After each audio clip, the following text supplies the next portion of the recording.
Hello. Assalamualaikum. Recording stopped. Assalamualaikum.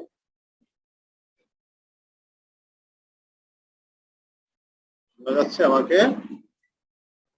ওয়ালাইকুম সালাম sir. Sir শোনা যাচ্ছে? আমরা আজকে একটু আমার কাজ আছে, শরীরটা একটু নিয়ে আমার আছে। আমরা আজকে একটা স্লাইডে আমরা কিছু আলোচনা করে শেষ করব। একটা প্রেজেন্টেশন। এখানে আজকে আমরা যে বিষয়টা নিয়ে আলোচনা করব সেটা হলো কর্পোরেট ফাইন্যান্স, ফাইন্যান্সিয়াল ম্যানেজমেন্ট, যেটাকে আমরা কর্পোরেট ফাইন্যান্স বলি। আমরা ফাইন্যান্সিয়াল অ্যাসেট বলেছিলাম, তারপরে ফাইন্যান্সিয়াল ম্যানেজমেন্ট, এটাও আমাদের আছে একটা অংশ। তো এর মধ্যে আমরা যে বিষয়গুলি এখানে আছে যে how to raise capital and capital structure policy, dividend policy, financing plan, and merger acquisition নিয়ে আমরা আলাদা আলোচনা করেছি। মানে অপশন এন্ড রেভিডিশন ছিল। ইন্টারন্যাশনাল ফাইন্যান্সিয়াল ম্যানেজমেন্ট আমাদের এখানে দরকার হয় না। রিস্ক ম্যানেজমেন্ট নিয়ে আমরা একটু কথা বলব। তাহলে কর্পোরেট ফাইন্যান্সিং এর একটা ওভারভিউ আমাদের একটু জানার দরকার আগে, যে আসলে এই যে আমরা মানি মার্কেট, ফাইন্যান্স মার্কেট, তারপরে আমাদের ফাইন্যান্সিয়াল অ্যাসেট নিয়ে আমরা কথা বললাম, আমরা সিকিউরিটি এক্সচেঞ্জ কমিশন নিয়ে কথা বলেছি, আমাদের মার্জার অ্যাকুইজিশন নিয়ে কথা বলেছি। এই জিনিসগুলি কিন্তু আসলে কর্পোরেট ফাইন্যান্সিং এর একটা অংশ।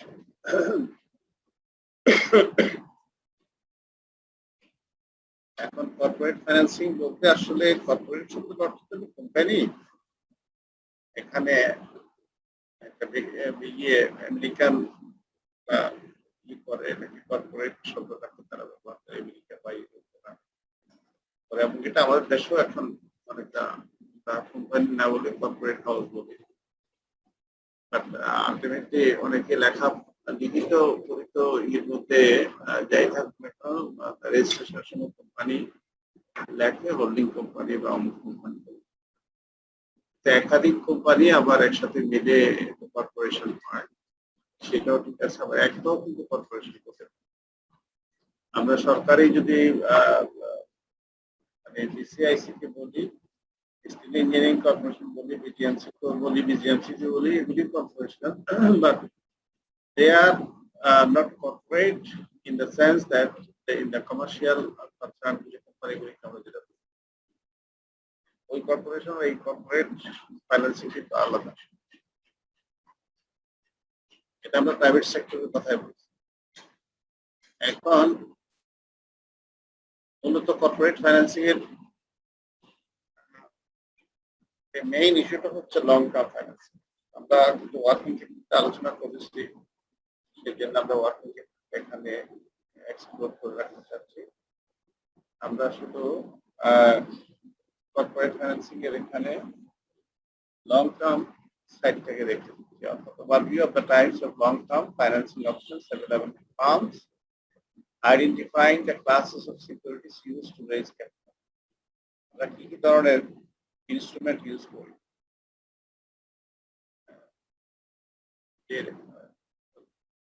Normal ordinary share, preference shares, bond ইত্যাদি বিক্রি করে আমরা। তো এখন যদি আমরা দেখি তাহলে আমরা যে কর্পোরেট সিকিউরিটিজ গুলিকে আমরা যদি ভাগ করি তাহলে চারটা ভাগে আমরা দেখতে পাই।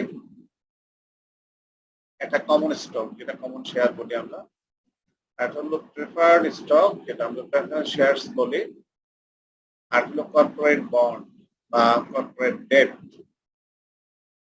হ্যাঁ, এটা বন্ড আকারও হতে পারে, লং টার্ম লোনও হতে পারে। আর হচ্ছে কনভার্টিবল সিকিউরিটিজ, এটা আসলে এক ধরনের ডিবেঞ্চার আমরা বলি আমাদের ভাষায়, যদিও ডেট বা ডিবেঞ্চারটাকে আমরা পরবর্তীতে প্রেফারেন্স শেয়ার বা কমন শেয়ারে কনভার্ট করতে পারি। সো এই যে চার ধরনের উপায়ে কিন্তু আমরা কর্পোরেট ফাইন্যান্সিংটা করে থাকি। নর্মালি শেয়ার হোল্ডাররা কিন্তু নগদ টাকা দিয়ে কোম্পানি তৈরি করে না, এটা প্রাইভেট লিমিটেড কোম্পানি বা সোল ডিলারশিপের ক্ষেত্রে হয় যে ওনার্স একটা মানে মালিকের একটা অংশ থাকে, কিন্তু যে কোনো কর্পোরেট বা লিমিটেড কোম্পানির ক্ষেত্রে শেয়ার হোল্ডার অথবা ডিরেক্টররা নির্দিষ্ট সংখ্যক শেয়ার কিনে তারা কোম্পানি ফাইন্যান্সিংটা করে থাকে। এখন যদি নতুন কোম্পানি হয় তাহলে উদ্যোক্তা ডিরেক্টর থাকে, উদ্যোক্তা ডিরেক্টররাও কিন্তু এই ভেঞ্চার ক্যাপিটাল বা অ্যাঞ্জেল ফাইন্যান্সিং যেটা আমরা বলি, যে যেটাকে বলা হয় আমরা বলি যে স্টার্ট আপ বিজনেস ক্ষেত্রে হতে পারে বা অন্য ক্ষেত্রে হতে পারে।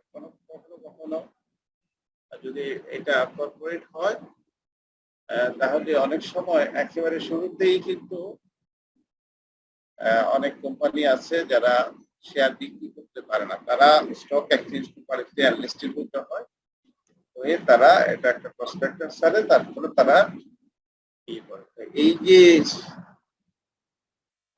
এনলিস্টেড হওয়ার আগে যে রেজিস্ট্রেশন নিয়ে প্রসপেক্টাস তৈরি করে স্টক এক্সচেঞ্জ থেকে ক্লিয়ারেন্স নিয়ে তারপরে তারা মূলধন সংগ্রহ করার কাজটা করে। এবং এই শেয়ার হোল্ডারদের কাছ থেকে শেয়ার বিক্রি করে টাকা সংগ্রহ করার পরও যদি দেখা যায় যে তার required amount of capital is not being raised, তখন তাদেরকে বন্ড ইস্যু করতে অথবা লং টার্ম লোন দিতে হবে। সো এই যে কর্পোরেট ফাইন্যান্সিংটা আসলে mixes of both owners contribution as well as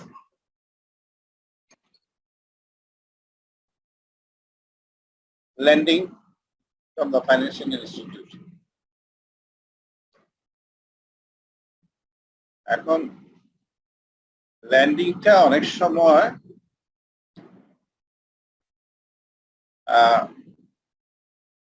দুটা কারণ, একটা হতে পারে যে আমার শেয়ার বিক্রি করে যে পরিমাণ টাকা আমার মূলধন হিসাবে রেজ করার দরকার বা সংগ্রহ করার দরকার, সেটা যখন হয় না তখন আমরা কি করি, এডিশনাল অ্যামাউন্টের জন্য আমরা লং টার্ম লোন নিই। আরটা হলো আমরা শেয়ার যার দরকার ছিল সেই পরিমাণ শেয়ার আমরা বিক্রি করেছি, বাট পরবর্তীতে আমাদের কিছু ফাইন্যান্সিং দরকার হচ্ছে, আমরা শেয়ার বিক্রি করতে পারছি না, কারণ আমার অথরাইজড বা পেইড আপ ক্যাপিটালের সংখ্যা যে পরিমাণ আছে তার চেয়ে বেশি মূলধন তো আমি সংগ্রহ করতে পারবো না, ওই পরিমাণে আমাকে করতে হবে। কিন্তু ওই পরিমাণ টাকা যদি আমার দরকার হয় তাহলে শেয়ার বিক্রি না করে আমরা লোন হিসাবে, লং টার্ম লোন হিসাবে বিভিন্ন জায়গা থেকে লোন নিতে পারবো। কারণ কোম্পানি একটা লিগ্যাল এন্টিটি থাকে, রেজিস্ট্রেশনের পরে তার যে লিগ্যাল এন্টিটি তৈরি হয়, লিগ্যাল এন্টিটি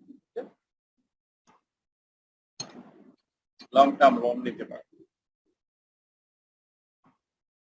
লং টার্ম লোনটা আসলে এখানে ক্রিটিক্স আছে, এখানে সমালোচনা আছে যে এটা নেওয়া উচিত হবে না, বা আমি কি বিজনেস সাইজটাকে ছোট করে রাখবো নাকি এক্সপানশনে যাব, আমি কি আরো বড় ধরনের ইন্টারন্যাশনাল অপারেশনে যাব নাকি ডোমেস্টিক অপারেশনের মধ্যে থাকবো, এই বিষয়গুলি কিন্তু তখন চলে আসে। মাল্টিনেশনাল কোম্পানির ক্ষেত্রেও তাই এবং ডোমেস্টিক বড় কোম্পানিগুলির ক্ষেত্রেও তাই, যখন তারা ইন্টারন্যাশনাল মার্কেটে ইন করে, প্ল্যাটফর্ম স্ট্র্যাটেজির মাধ্যমে যেতে পারে, নেটওয়ার্ক স্ট্র্যাটেজির মাধ্যমে যেতে পারে। আমরা নানান ভাবে দেখেছি যে বিভিন্ন রকমের স্ট্র্যাটেজির মাধ্যমে তার বিজনেস এক্সপানশনের জন্য সে অ্যালায়েন্স তৈরি করতে। এখন যদি বন্ড ইস্যু করে তাহলে বা ডিবেঞ্চার ইস্যু করে যেটাকে আমরা বলি, সেটা কোনো সময় যদি কনভার্টেবল হয়, তার মানে শেয়ারে রূপান্তর করে ফেলে, তাহলে এডিশনাল শেয়ার ইস্যু করতে হবে। এডিশনাল শেয়ার মানে হচ্ছে আমি ঠিক আগের যত শেয়ার ছিল সেই ডেনোমিনেশনটা যদি 10 টাকা মূল্যের শেয়ার থাকে, তাহলে আমরা তো আর 10 টাকার থেকে আর কমাইতে পারবো না, কারণ বাংলাদেশ গভর্নমেন্ট তো ফিক্স করে দিয়েছে 10 টাকা থেকে শেয়ারের মূল্য কমানো যাবে না। সর্বনিম্ন ডেনোমিনেশন হচ্ছে 10 টাকা, 100 টাকা এরকম। তাহলে এখন আমরা এডিশনাল শেয়ার ইস্যু করার জন্য পারমিশন নেব, আমার অথরাইজড ক্যাপিটালকে এক্সিড করবে না এই পরিমাণ টাকা পর্যন্ত আমরা পেইড আপ ক্যাপিটালকে ওখানে নিতে পারবো। তার মানে পেইড আপ ক্যাপিটালটাকে আমি প্রথমে পারমিশন নিলাম, নেওয়ার পরে আমি দেখছি যে আমার এক্সপানশন বা আমার ইন্টারন্যাশনাল অপারেশনের জন্য আমার নতুন আউটলেট বা ম্যানুফ্যাকচারিং সাইডে অথবা ট্রেডিং সাইডে আমাকে ব্যবসাকে বাড়াইতে হবে, সেই ক্ষেত্রে আমার অতিরিক্ত মূলধন দরকার। সেক্ষেত্রে যেটা করা যায় যে পেইড আপ ক্যাপিটালের বাহিরে আমার অথরাইজড ক্যাপিটাল হচ্ছে হাইয়েস্ট লিমিট। তখন আমরা বলতে যে আমার পেইড আপ ক্যাপিটালকে আমার বাড়াতে চাই, আমি এটা আরো 10% বাড়াইয়া এটা, তখন তারা এটা either borrowing money or issuing debenture or issuing additional shares, এই যে অতিরিক্ত এডিশনাল শেয়ার ইস্যু করতো এটাকে কনভার্ট করা যাবে। আমরা এখন কর্পোরেট ফাইন্যান্সিংটা আসলে কি, এটা আগে এই কনসেপ্টটা আমাদের বুঝতে হবে। What do you mean by corporate financing?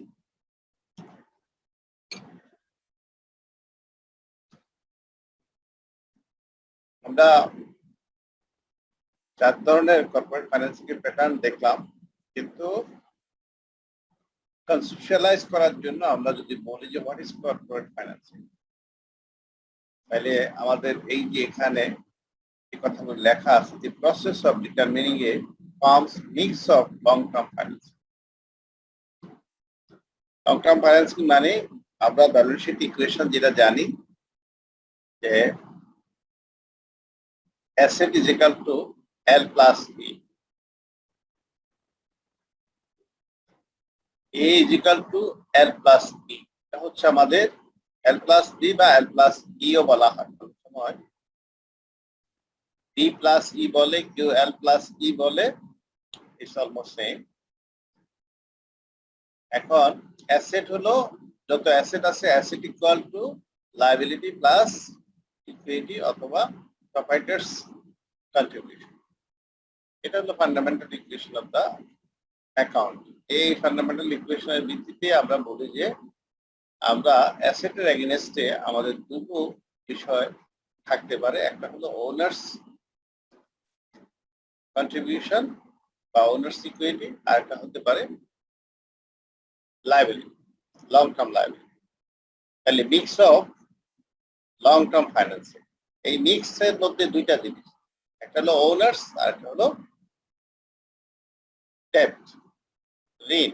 একটা হলো মালিকের কন্ট্রিবিউশন আর একটা হলো ঋণ। এখন deciding how to raise the money to pay for investment in real assets, এটা একটা এক্সাম্পল দাও, রিয়েল অ্যাসেট। এখন এখানে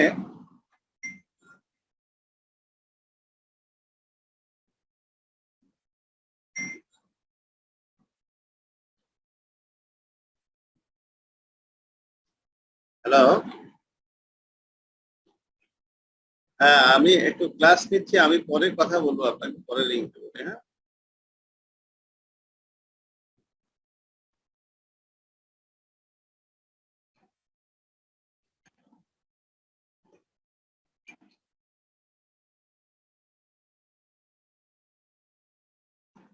সো এখন কর্পোরেট ফাইন্যান্সিং এর মূল কথাটা হলো it's a mix, then the raising policy, raising decision is part of the corporate financing. এখন রেজিং ডিসিশনটা কি? ফর এক্সাম্পল এখানে বলা হচ্ছে deciding how to raise the money to pay for investment in real assets.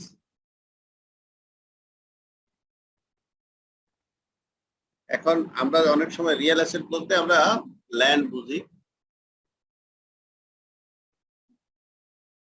এখন যদি আমার ল্যান্ডের investment করতে হয়, আমার ফ্যাক্টরি এক্সটেনশনের জন্য আমার ল্যান্ড কিনতে হবে, আমার মেশিন ইনস্টল করতে হবে, আর বিল্ডিং তৈরি করতে হবে। এখন সেই ক্ষেত্রে আমি যদি আমার এক্সিস্টিং শেয়ারের মাধ্যমে যদি আমি রেজ করি ক্যাপিটাল, তাহলে তার কত পার্সেন্ট আমি লোন নিব? এই যে নতুন ইনভেস্টমেন্ট আমি এক্সটেন্ড করতে গেলে আমাকে কিন্তু এডিশনাল ফাইন্যান্সিং এর দরকার হবে। এখন আমার তাহলে কম্বিনেশনটা কিরকম হবে? কম্বিনেশন বলতে আমি কত পার্সেন্ট ওনার সিকিউরিটি রাখবো আর কত পার্সেন্ট লায়াবিলিটি রাখবো। এটা কি 70-30 নাকি 60-40 নাকি 80-20 থাকবে? এই স্ট্রাকচারটা কিন্তু খুব ইম্পর্টেন্ট, কারণ এই স্ট্রাকচারের উপরে আমার রিস্ক, পরবর্তীতে আমরা যেটা বলি যে repayment of the loan with the instalment, এই যে রিস্ক এবং ইন্টারেস্টটাও কিন্তু আমার মুনাফা থেকে বাদ যাবে। সো আমাদেরকে এই বিষয়টা ঠিক করতে হয় যে আমার স্ট্রাকচারটা কিরকম হবে এবং কোন স্ট্রাকচারটা নিলে আমার কিরকম হবে। এটা কিন্তু অনেকগুলি মডেলও আছে যে এটা আবার স্ট্রাকচার চেঞ্জ করলে এটার একটা ইম্প্যাক্ট কিন্তু শেয়ারের মূল্যের উপরে পড়ে। সো আমি যে স্ট্রাকচারটা এখানে ঠিক করতে চাচ্ছি সেটা এই বিষয়গুলি চিন্তা করি আমার। স্ট্রাকচার মানে হচ্ছে combination of the debt and owners capital.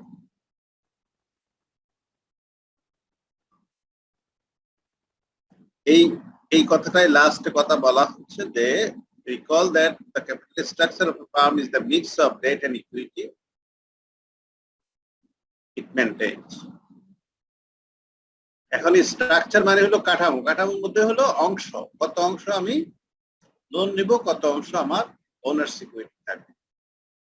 কারণ এইটার সাথে এক হলো আমার মুনাফার একটা অ্যাডজাস্টমেন্টের ব্যাপার আছে, দুই হলো আমার পেমেন্টের একটা ক্যাপাসিটি তৈরি থাকতে হবে। আমি যদি বেশি পরিমাণে লোন নেই, 60% লোন নেই আর 40% আমার নিজস্ব মূলধন হয়, তাহলে কি করতে হবে? আমার ইফিশিয়েন্ট ইউজ অফ রিসোর্সেস যদি না থাকে, ম্যানেজমেন্টের এফিসিয়েন্সি না থাকে, আমি যদি সাফিসিয়েন্ট প্রফিট আমি করতে না পারি, তাহলে কিন্তু আমার কোম্পানি আস্তে আস্তে রিস্কের দিকে চলে যাবে। কারণ আমার দায়ের পরিমাণ যখন আস্তে আস্তে বাড়বে এবং সে দায় শোধ করার ক্যাপাসিটি যখন থাকবে না, তখন কোম্পানি একটা পর্যায়ে ব্যাংক্রাফট বা ইনসলভেন্সির দিকে চলে যাবে এবং শর্টেজ অফ মানির কারণে আমি বিজনেস লুজ করব, কম্পিটিটরদের সাথে আমি কম্পিট করে মার্কেটে টিকে থাকতে পারবো। হ্যাঁ, এমপ্লয়িরা আমার এখানে চাকরি করবে, এরকম অনেকগুলি রিস্ক তৈরি হবে। আমরা রিস্কে যাব প্রাথমিক পর্যায়ে। তাইলে এখন আমরা ডেট এবং ক্যাপিটাল রাইজিং যে শেয়ার বিক্রি করে দুই ধরনের মেজর, একদম বড়, আমরা চারটা ধরন বলেছি যে চারটা উপায়ে কর্পোরেট ফাইন্যান্সিং সুযোগ আছে। এটাকে দুই ভাগে ভাগ করা যায়, হলো ইন্টারনাল আর একটা হচ্ছে এক্সটার্নাল। এখন ইন্টারনালি হলো by ploughing earnings back into the firm. এইটা হলো আমি সেদিন বলেছিলাম, এই জন্য জিনিসগুলো মনে রাখতে হবে যে রিটেইন আর্নিংস, মুনাফার যে অংশটা ডিভিডেন্ড আকারে বিতরণ না করে আমরা রেখে দিই। ফর এক্সাম্পল, আমার 10 কোটি টাকা মুনাফা হলো, আমি 8 কোটি টাকা বিতরণ করলাম শেয়ার হোল্ডারদের মধ্যে, 2 কোটি টাকা আমি রেখে দিলাম। এখন ইচ্ছা করলে আমি 2 কোটি টাকা বিতরণ করতে পারি, আমি করে নেই। শেয়ার হোল্ডারদের কাছে যখনই ডিভিডেন্ড বিতরণ করা হয়, তখনই মার্কেটে এটার একটা প্রভাব পড়ে। এখানে 3 জন অ্যানালিস্ট, ফাইন্যান্সিয়াল অ্যানালিস্ট যারা বিশেষজ্ঞ, তারা 3টা, আমরা মডিগ্লিয়ানি মডেল, ওয়াল্টার্স মডেল এবং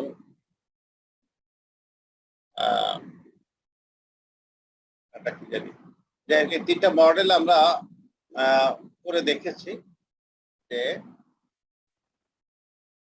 এই তিনটা মডেলে কিন্তু বলা হচ্ছে যে এই শেয়ারের ডিভিডেন্ড দেওয়ার সাথে শেয়ারের মূল্যের একটা সম্পর্ক। সুতরাং আমরা যত বেশি শেয়ার দিব বা রেগুলার বছর যদি আমরা শেয়ার দিই, প্রতি বছর যদি শেয়ারের কিছু কিছু ডিভিডেন্ড দেই, তাহলে আমাদের কোম্পানির অবস্থা কিন্তু মার্কেটে ভালো থাকবে এবং আমি ক্যাপিটাল রেজিং এর ক্ষেত্রে আমার সুবিধা হবে। আবার ওইটাও করা হয় যে ঠিক আছে আমি শেয়ারের ডিভিডেন্ড দেব, বাট কিছু টাকা আমি ডিভিডেন্ড না দিয়ে রেখে দেবো যদি আমার ইন্টারনাল ফাইন্যান্সিং এর দরকার হয়। এটা অ্যাসেস করবে finance department, long term finance department, financial অ্যানালিস্টরা এটা চিন্তা করে দেখবে যে আসলে আমাদের এই টাকার দরকার আছে কিনা। শুধু শুধু রাখার কিন্তু কোনো যুক্তি নেই, কারণ usability of fund is important. আমি ইউজ করতে পারবো কিনা। যদি দেখি যে না আমার ইন্টারনালি ফান্ড রাখার দরকার, এক্সটার্নালি আমি রেজ করলে আমার কস্টলি হতে পারে, অথবা এক্সটার্নাল মার্কেটে আমরা যাব না, অথবা এক্সটার্নাল মার্কেট আমাদের ব্যাপারে নেই।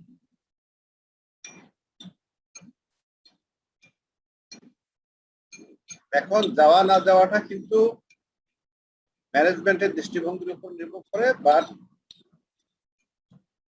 এফিসিয়েন্সি তাদেরই ভালো থাকে যারা ইন্টারনাল ফান্ডটা ইউজ না করে এক্সটার্নাল ফান্ডটা নিয়ে আসে এবং সেটাকে এফিসিয়েন্টলি ইউজ করে সারপ্লাস তৈরি করতে হবে। সেটা কিন্তু বেটার, কারণ পরের টাকা দিয়ে ব্যবসা করতে পারলে নিজের টাকা কেন খারাপ।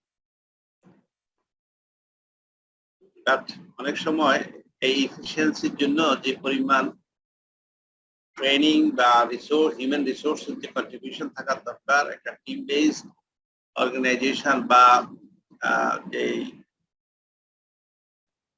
জনবলগুলি কাজ করবে তাদের যদি কন্ট্রিবিউশনটা খুব ইফেক্টিভ না হয়, তাহলে কিন্তু আবার রিস্ক বেড়ে যাবে। সেজন্য ইন্টারনাল ফান্ডটা ইউজ করাটা সহজ, ঠিক আছে, but it has a huge cost. Recording in progress. এটা মনে রাখতে হবে। কিন্তু আমাদের এখন প্রশ্ন হচ্ছে, আমরা ফাইন্যান্সিং এর কথা বলছি, আমরা বলছি প্রথম বলছি financing is a mix of internal external. Internal হচ্ছে শেয়ার ক্যাপিটাল বা ওনার সিকিউরিটি, আর এক্সটার্নাল হচ্ছে ডেট বা লং টার্ম লোন। এখন এক্সটার্নাল যেটা, এটা আমরা ডিবেঞ্চার ইস্যু করতে পারি, অথবা আমরা যেটা বলেছিলাম যে এডিশনাল শেয়ার ইস্যু করতে পারি। যদি আমরা ইন্টারনালটা বাদ দিই তাহলে এডিশনাল আমরা দুইভাবে এক্সটার্নাল সোর্স থেকে আনতে পারি। ইন্টারনাল হলো আমরা রিটেন আর্নিং সুযোগ, অর্থাৎ reinvestment of the profits, undistributed profits. এখানে মুনাফাটার মালিক হলো, সমস্ত খরচ বাদ দেওয়ার পরে মুনাফাটার মালিক হলো শেয়ার হোল্ডার। এখন যদি শেয়ার হোল্ডারদেরকে 100% মুনাফা বিতরণ করে দেওয়া হয়, তাহলে there is nothing remain for investment internal। তাহলে আমাকে কি করতে হবে? এক্সটার্নাল ইনভেস্টমেন্টের, এক্সটার্নাল ফাইন্যান্সিং এর জন্য যেতে হবে। এক্সটার্নাল ফাইন্যান্সিং আমি দুইভাবে আনতে পারি, একটা হলো লং টার্ম ডেট, আর একটা হতে পারে মানে এডিশনাল শেয়ার আমি ইস্যু করতে পারি। আমার যদি পেইড আপ ক্যাপিটালের সীমা অতিক্রম না করে, তাহলে আমি ওই সীমা পর্যন্ত আমি শেয়ার ইস্যু করতে পারি, অথবা যদি পেইড আপ ক্যাপিটালের আমার সীমা অলরেডি অতিক্রম করে ফেলছে, তাহলে অথরাইজড ক্যাপিটাল থেকে একটা অংশ আমি পেইড আপ ক্যাপিটালকে ইনক্রিজ করে, যেমন আমার 100 কোটি টাকা ছিল পরিশোধিত মূল্য, কিন্তু আমার টোটাল 200 কোটি টাকা ছিল আমার অথরাইজড ক্যাপিটাল, তাইলে আমি আরো 50 কোটি টাকা রেজ করার জন্য আমি সিকিউরিটি এক্সচেঞ্জ কমিশনকে এবং বাংলাদেশ ব্যাংককে আমি চিঠি লিখলে তারা আমাকে, এটা ব্যাংকিং কোম্পানি হোক বা যে কোনো কোম্পানি হোক, তাহলে অথরাইজড ক্যাপিটালের একটা অংশ আমার পেইড আপ ক্যাপিটালের সাথে আমাকে পারমিশন দিয়ে, তখন আমি এই অতিরিক্ত শেয়ার ইস্যু করতে পারবো, আদারওয়াইজ না। Sir Yes. Sir authorize capital, এটা স্যার কোন বলতে কোনটা বুঝতেছিলাম স্যার? অথরাইজড ক্যাপিটাল হলো একটা কোম্পানি নিবন্ধিত হওয়ার সময় সে তার সর্বোচ্চ কত পরিমাণ মূলধন সে বিনিয়োগ করবে তার টার্গেট সে তার মেমোরেন্ডাম অফ অ্যাসোসিয়েশনের মধ্যে উল্লেখ করে। মেমোরেন্ডাম অফ অ্যাসোসিয়েশনটা আমরা জানি যে 5টা ধারা থাকে, ধারা এর মধ্যে মূলধন ধারা একটা থাকে, ক্যাপিটাল সেকশন একটা থাকে। এই ক্যাপিটাল সেকশনের মধ্যে তার উল্লেখ করতে হয় যে তার সর্বোচ্চ সীমা কত পর্যন্ত সে যাবে, আর হলো যে চলতি বছরে বা চলতি সময়ের মধ্যে সে পেইড আপ ক্যাপিটাল কতটুকু রাখবে, এই ঘোষণাটা তাকে দিতে হয়। দুইটা ঘোষণা, একটা হলো যে আমি সর্বোচ্চ 500 কোটি টাকা পর্যন্ত আমার ব্যবসায়ের জন্য আমি ফিক্স করলাম, তার মধ্যে এখন 300 কোটি টাকা আমি পেইড আপ ক্যাপিটাল হিসাবে নিয়ে আমি ব্যবসা শুরু করব। অনুমতি চাওয়ার সময় এভাবে চাইতে পারে। এরপরে যদি দেখা যায় যে 300 কোটি টাকার পরেও তার টাকা দরকার হচ্ছে, তখন সে ম্যাক্সিমাম 500 কোটি টাকা পর্যন্ত যেতে পারবে, তার উপরে যেতে পারবে না। এটা কিন্তু সব কোম্পানি করে। অথরাইজড ক্যাপিটালটা এই জন্য বেশি থাকে। তাহলে authorised capital is the highest amount of the capital that is permitted in the memorandum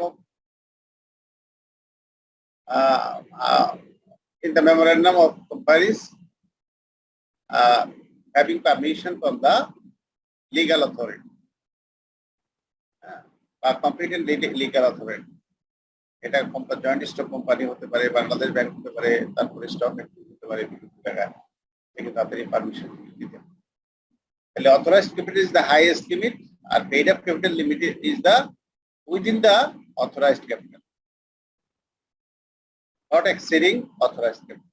সুতরাং আমি এখন বেশি মূলধন নিয়ে কারবার শুরু করলেই যে আমার অবস্থা ভালো হবে এরকম না। আমি কিন্তু দেখি যে 500 কোটি টাকা আমি লিখে রাখছি, কিন্তু 100 কোটি টাকা দিয়ে আমি ব্যবসা শুরু করব, 100 কোটি টাকার শেয়ার আমি দিতে, তারপরে যখন দরকার হবে তখন আমি এটা বাড়াবো। এই বাড়াতে বাড়াতে আমি 500 পর্যন্ত যেতে পারবো। এখন এই বাড়ানোটার ক্ষেত্রে আমরা যেটা বলছি সেটা হচ্ছে এই বাড়ানোটা Recording stopped. 100 কোটি টাকার মধ্যে কেউ কেউ কিন্তু 80 কোটি টাকা রেজ করে। পেইড আপ ক্যাপিটালের মধ্যে কিন্তু পুরো 100তে 100 অনেক সময় রাখে না। এটা করে যে না ঠিক আছে, তাহলে 100 কোটি টাকা তো আমার পরিশোধিত মূলধন, বাট আমি 100 কোটি টাকা নিয়ে শুরু করতে হবে এরকম কোনো বাইন্ডিংস নেই। আমি 80 কোটি, 50 কোটি, 60 কোটি এরকম একটা ফিগার নিয়ে আমি কিন্তু ব্যবসা শুরু করতে পারবো। তার মানে হলো 100 কোটির মধ্যে আমি যে 60 কোটি টাকা বা 80 কোটি টাকা দিয়ে শুরু করি, আরো 20 কোটি বা আরো 40 কোটি আমি বাড়াতে পারবো।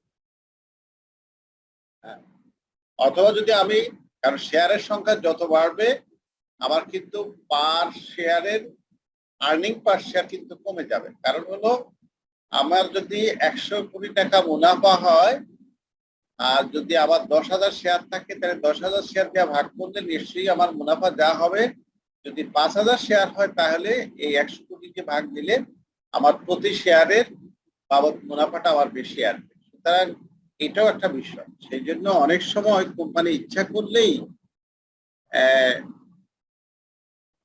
বেশি পরিশোধিত মূলধন অনেক সময় বেশি নিয়ে শুরু করে না। কারণ হলো এটা কোম্পানি চালাকি থাকে যে আমি লোন নেব, আমি লোন নেব, লোনের টাকা ব্যবসা করব, আমি মূলধন নেব, মূলধনের টাকা আমার রিস্ক বেশি, কারণ আমার শেয়ারের মূল্য কমে যেতে পারে, আমার শেয়ার হোল্ডারদের ডিভিডেন্ড দেওয়ার প্রয়োজন হতে পারে। রেগুলার ডিভিডেন্ড দিলে একরকম হবে, ইরেগুলার ডিভিডেন্ড দিলে আরেকরকম হবে। শেয়ারের মূল্য যদি স্টক মার্কেটে পড়ে যায় তাহলে আমার কোম্পানির ব্র্যান্ডের হয়তো সমস্যাও হতে পারে। তারপরে আমি বিভিন্ন প্রতিষ্ঠান থেকে লোন পাইতে আমার সমস্যা হতে পারে, ইত্যাদি ইত্যাদি। সে কারণে যারা একটু চালাক তারা কি করে যে ঠিক আছে, let us start the business having showing the highest return on the share, যে আমি শেয়ারের উপরে অনেক বেশি রিটার্ন দিচ্ছি এরকম, তাহলে শেয়ার মার্কেটে আমার শেয়ার বেচা কেনা বেশি হবে, আমার ক্যাপিটাল রাইজিং এর একটা ক্ষেত্র তৈরি হবে, তখন এখান থেকে আমি আবার নতুন করে আরো কিছু শেয়ার ইস্যু করবো, প্রাইমারি মার্কেটে আমি আরো কিছু শেয়ার ছাড়বো, অথবা সেকেন্ডারি মার্কেটের শেয়ারে কিন্তু আমার বেশি দামে বিক্রি হবে, আমার ক্যাপিটাল রেজিংটা বেশি হবে। তো এটা খুবই ট্রিকি। এখানে যারা এই ফাইন্যান্সিয়াল অ্যানালিস্ট বা আমাদের ম্যানেজার যারা থাকে, আমাদের প্রফেশনাল অ্যাকাউন্টেন্ট যারা থাকে, তাদেরকে কিন্তু এই জিনিসগুলি খুব কেয়ারফুলি একটার সাথে যে একটা লিঙ্ক আছে, লিঙ্কটা দেখতে হবে। তো আমরা এই লিঙ্কটা যদি মিলাইতে না পারি তাহলে কিন্তু আমাদের সাকসেসটা আসে না। এই জন্য corporate financing is most important. It seems যে আমি এখান থেকে এটা নিলাম, ওখান থেকে এটা নিলাম না, এটার সাথে আমার আর্নিং রেশিও যেটা বলি সেটা আমার প্রত্যেক শেয়ারের এগেইনস্টে আমার আর্নিং কত, আমার শেয়ার মার্কেটে এটার দর ওঠানামা করছে কিনা, আবার এট দ্য সেম টাইম আমার বছরের শেষে কোম্পানি কত মুনাফা করলো, কত রিটেন করতে পারলো, তারপরে এটার এক্সপানশনে যেতে পারছে কিনা, বা এটার ডেট ইউজ করে বরোয়িং মানি ইউজ করে আমি আসলে সেটাকে ভালোভাবে ইউটিলাইজ করতে পারছি কিনা, আমি কোন ধরনের পণ্য বাজারে ছাড়ছি, সেই পণ্যগুলি আসলে আমার মার্কেট শেয়ার কতটুকু আছে, সেই মার্কেট শেয়ারের সাথে সম্পর্কে রেখে আমার লাভের পরিমাণটা নির্ধারণ করা। এটার সাথে অবশ্যই রিস্কের বিষয়টাও দেখা, রিস্কগুলি আমার এটার সাথে কতটা যাচ্ছে, রিস্কগুলি কিভাবে যুক্ত হচ্ছে, আবার কোন কোন রিস্কগুলি এখানে তৈরি হচ্ছে, সেই রিস্ক ফ্যাক্টরগুলি এখানে আসা হয়। একটাকে বলা হয় যে আমরা অনেক সময় বলি যে ফাইন্যান্সিং এর ক্ষেত্রে এই যে রিস্কটা, যেটা রিস্ক, মার্কেট রিস্ক, নন মার্কেট রিস্ক, তো এই রিস্কগুলিকে আমাদেরকে কনসিডার করতে হবে। ওইদিকে যেতে চাচ্ছি না কারণ আবার তাহলে এখন যদি আমরা ধরে নেই আমরা শেয়ার হোল্ডারদের কাছে শেয়ার বিক্রির বাহিরেও আবার ঋণের মাধ্যমে ডিবেঞ্চার বিক্রি করে হোক, অথবা বন্ড হোক, অথবা লং টার্ম লোন নিয়ে হোক, আমরা যদি ফাইন্যান্সিং এর ব্যবস্থা করি তাহলে কি কি করতে হবে।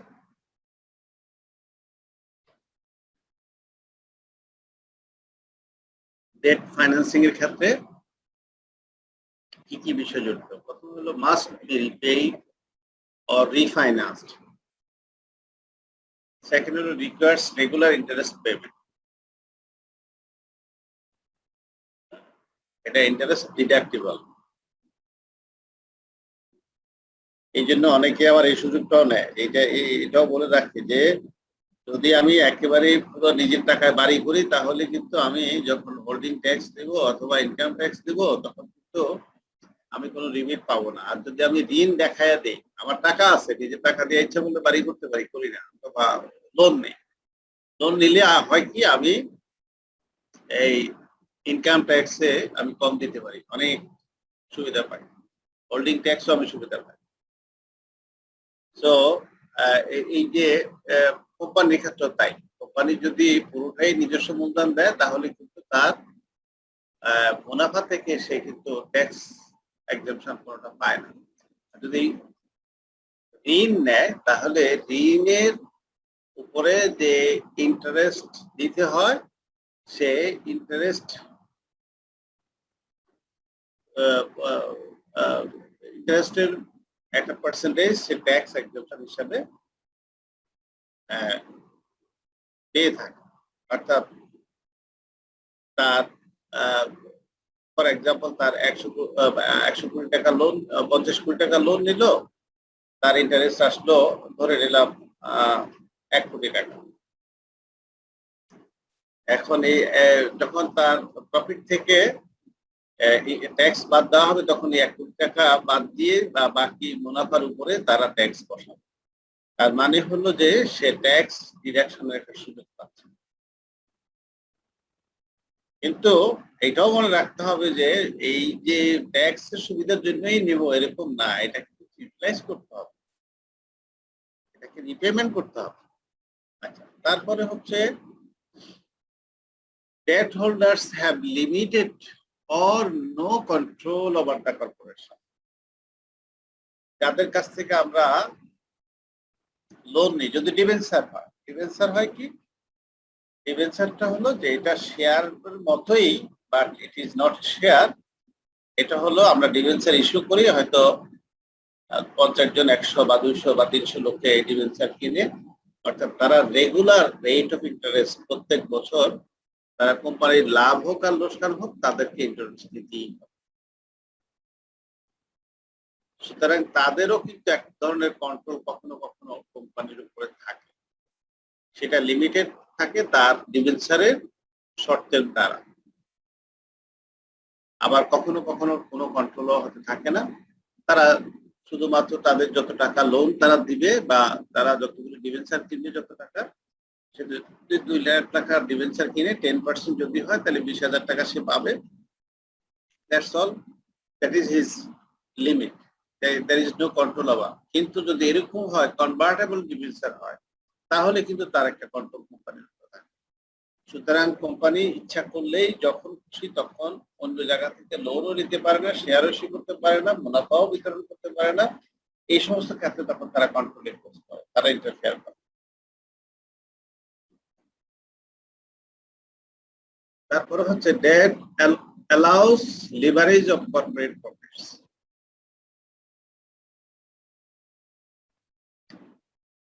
ওই যে আমরা যেটা কিছুক্ষণ আগে বললাম যে আসলে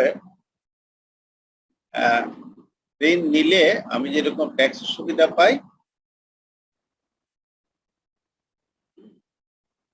অর্থাৎ মুনাফাটা বাড়ানো কমানো, লিভারেজ শব্দের অর্থ এখানে বাড়ানো বা কমানো, এই সুযোগটা কিন্তু আমরা পাই। Limited liability, promise to repay debt is not always kept. মানে এখানে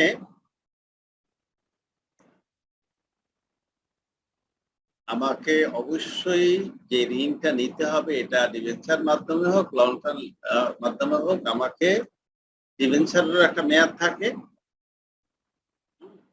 এবং একটা নির্দিষ্ট রেটে তাদের সুদ পরিশোধ করতে হয়। বন্ড বিক্রি করলে বন্ডের একটা মেয়াদ থাকে, বন্ডের ইন্টারেস্ট পরিশোধ করতে। বন্ড ডিবেঞ্চার একই জিনিস, কেউ ডিবেঞ্চার বলে কেউ বন্ড। অথবা যদি আমি ব্যাংক থেকে লং টার্ম লোন নেই আমার মর্টগেজের মাধ্যমে, আমি সম্পদ মর্টগেজ রেখে দিয়ে আমি কিন্তু লোন নিতে পারি। এরকম যদি হয় তাহলে এখানে কিন্তু একটা অঙ্গীকারনামা থাকে যে আমাকে এটা পরিশোধ করতে হবে। হ্যাঁ, এটা মানে রিপে করতে হবে।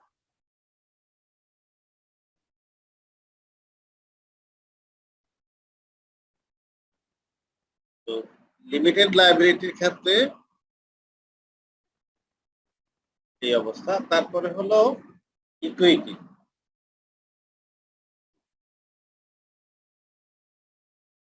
ইকুইটি হচ্ছে এইটা কোম্পানির অবসান না হওয়া পর্যন্ত যদি কেউ ইচ্ছা করে আমি শেয়ারের মালিক, আমি শেয়ার হোল্ডার থাকবো। আর যদি কেউ বলে যে না আমি প্রাইমারি শেয়ার হোল্ডার, আমি কিনছি, আমি শেয়ার মার্কেটে বিক্রি করে দেবো, তখন আরেকজন শেয়ার হোল্ডার পেয়ে যাবে, মানে কোম্পানির শেয়ার হোল্ডার চেঞ্জ হয়ে গেল।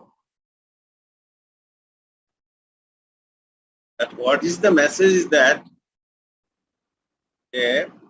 যে শেয়ার হোল্ড করুক না কেন, শেয়ার হোল্ডারের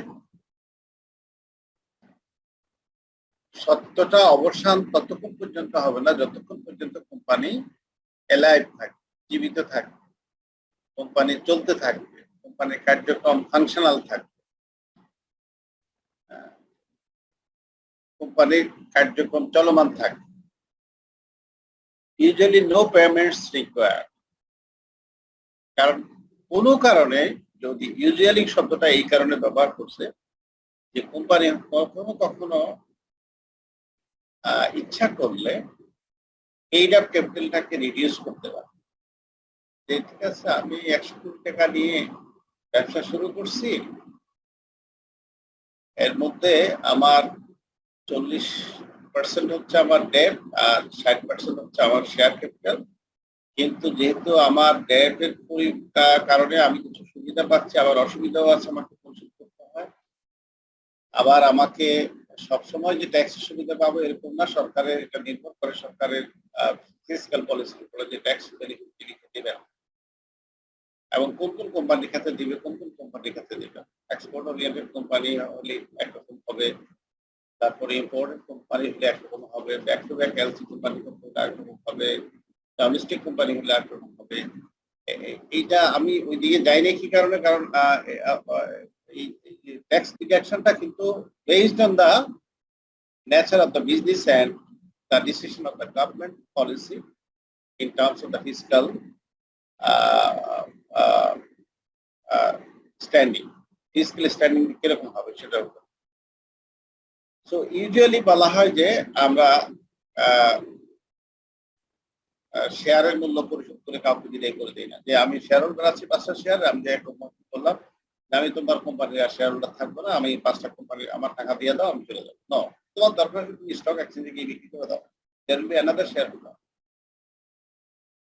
কিন্তু যদি মনে হয় যে কখনো কখনো শেয়ার হোল্ডারের সংখ্যা কমাবে, যে ঠিক আছে যারা 5টি শেয়ার হোল্ড করছে এরকম শেয়ার হোল্ডারদের টাকা পরিশোধ করে দিয়ে কোম্পানির শেয়ার মূলধনের পরিমাণ এই যে আমরা 60% বললাম, এটাকে 50% নিয়ে আসবে, আর ঋণ 50% নিয়ে আসবে।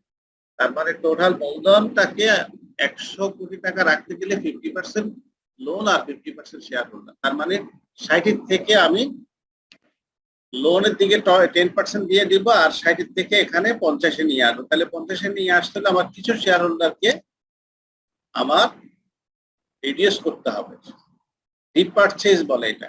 তখন এটাকে কোম্পানির শেয়ার কিনে নেয় তাদের কাছ থেকে, যে ঠিক আছে তুমি আমাদের কাছে শেয়ার বিক্রি করে দাও বাজারে যে মূল্য আছে, অথবা তুমি যে মূল্যে এখন আমার কাছ থেকে কিনছো আমার কাছে শেয়ারটা বিক্রি করো। অর্থাৎ reduction of the equity sometime can be happen. এই জন্য ইউজুয়ালি শব্দটা বলা হচ্ছে, ইউজুয়ালি নো পেমেন্টস রিকোয়ার্ড। কিন্তু তখন দরকার হয় যখন এরকম রিপারচেজ হয়, তখন কিন্তু পেমেন্টস দরকার। তারপর হলো dividend payments are not tax deductible.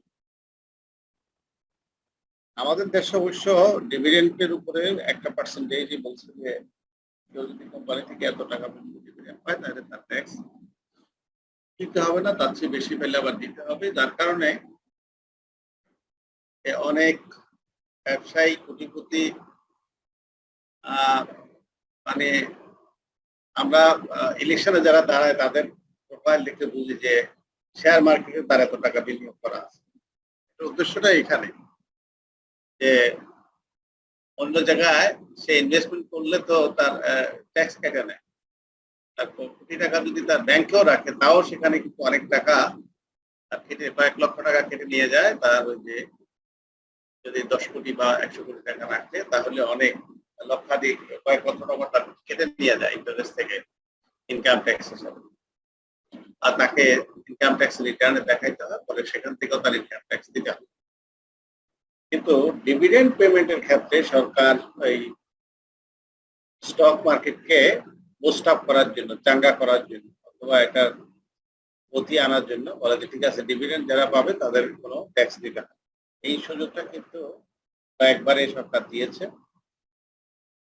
এখন এবারের ইয়েটা আমি জানি না, এবারে সম্ভবত এটা ট্যাক্সের আওতায় আছে।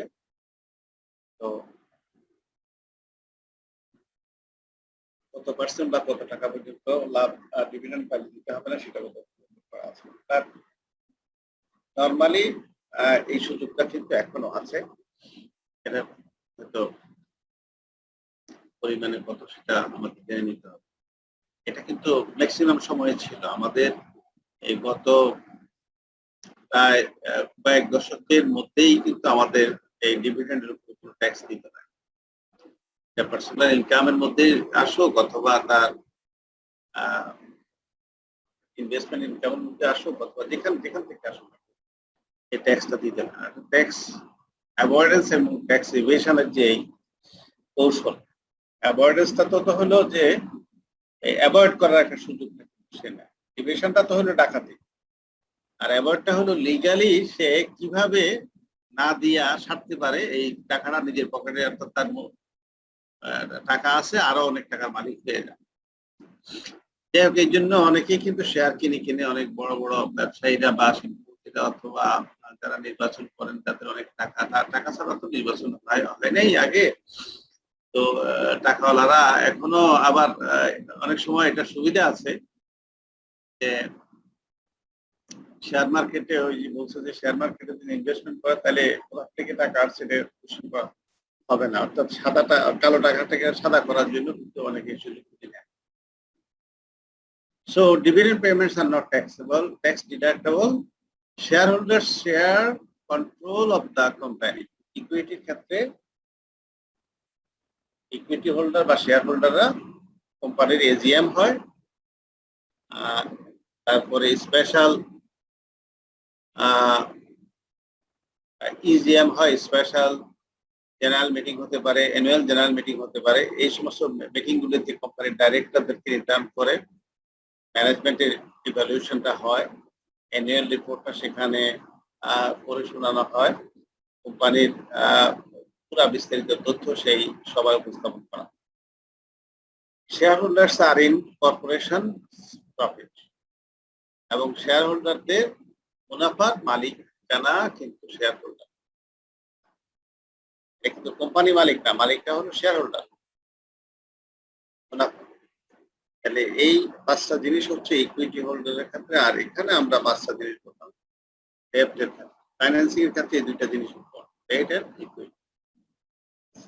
এখন কোনটা ভালো, কত পরিমাণে কোনটা নিব,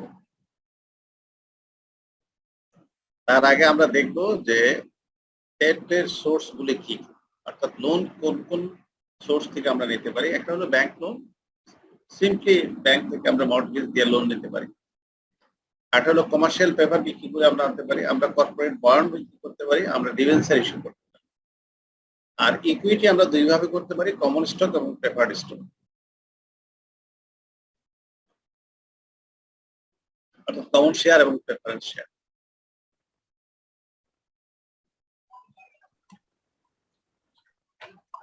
স্যার কমার্শিয়াল পেপারটা কি?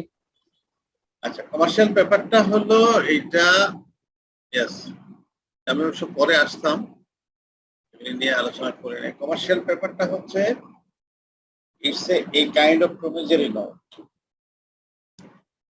যে এইটা মার্চেন্ট ব্যাংকগুলি অথবা অন্য কর্পোরেট হাউসগুলি এই কমার্শিয়াল পেপারগুলি ইস্যু করে। অর্থাৎ প্রত্যেকটা কমার্শিয়াল পেপারের মধ্যে একটা টাকার অঙ্ক লেখা থাকে, একটা নির্দিষ্ট মেয়াদ লেখা থাকে এবং একটা ইন্টারেস্ট রেট থাকে। এইটার মাধ্যমে যদি আমি কারো কাছ থেকে এটা পারচেজ করি, তাহলে এটা ব্যাংকে জমা দিলে ব্যাংক আমাকে এটার এগেইনস্টে টাকা দেবে। আপাতত এইটুকুই থাকুক, এরপরে আমরা কিন্তু কমার্শিয়াল পেপার নিয়ে আবার পরে কথা বলবো। স্যার এটা শর্ট টার্ম না? না, এটা শর্ট টার্ম হতে হবে এমন কোনো কথা না, এটা হ্যান্ড টু হ্যান্ড চেঞ্জ হতে পারে। ব্যাংক আবার মনে করলো আরেকজনের কাছে বিক্রি করবো, অথবা এটা এরকম অনেকগুলি হাউস আছে যাদের কাজ হলো যে এই commercial paper, debenture, corporate bonds, bond house অনেক সময় বলে যে বন্ড বিক্রি করে, মানে ক্রেডিট ফাইন্যান্সিং কোম্পানি অনেক থাকে, এরা এদের কাজ হলো এই কমার্শিয়াল পেপার, কর্পোরেট বন্ড এবং ডিবেঞ্চার এগুলো নিয়ে বেচা কেনা করা। এটা স্টক মার্কেটের বাইরে। Commercial paper is not a short term. It can be medium term, it can be long term, it can be short term.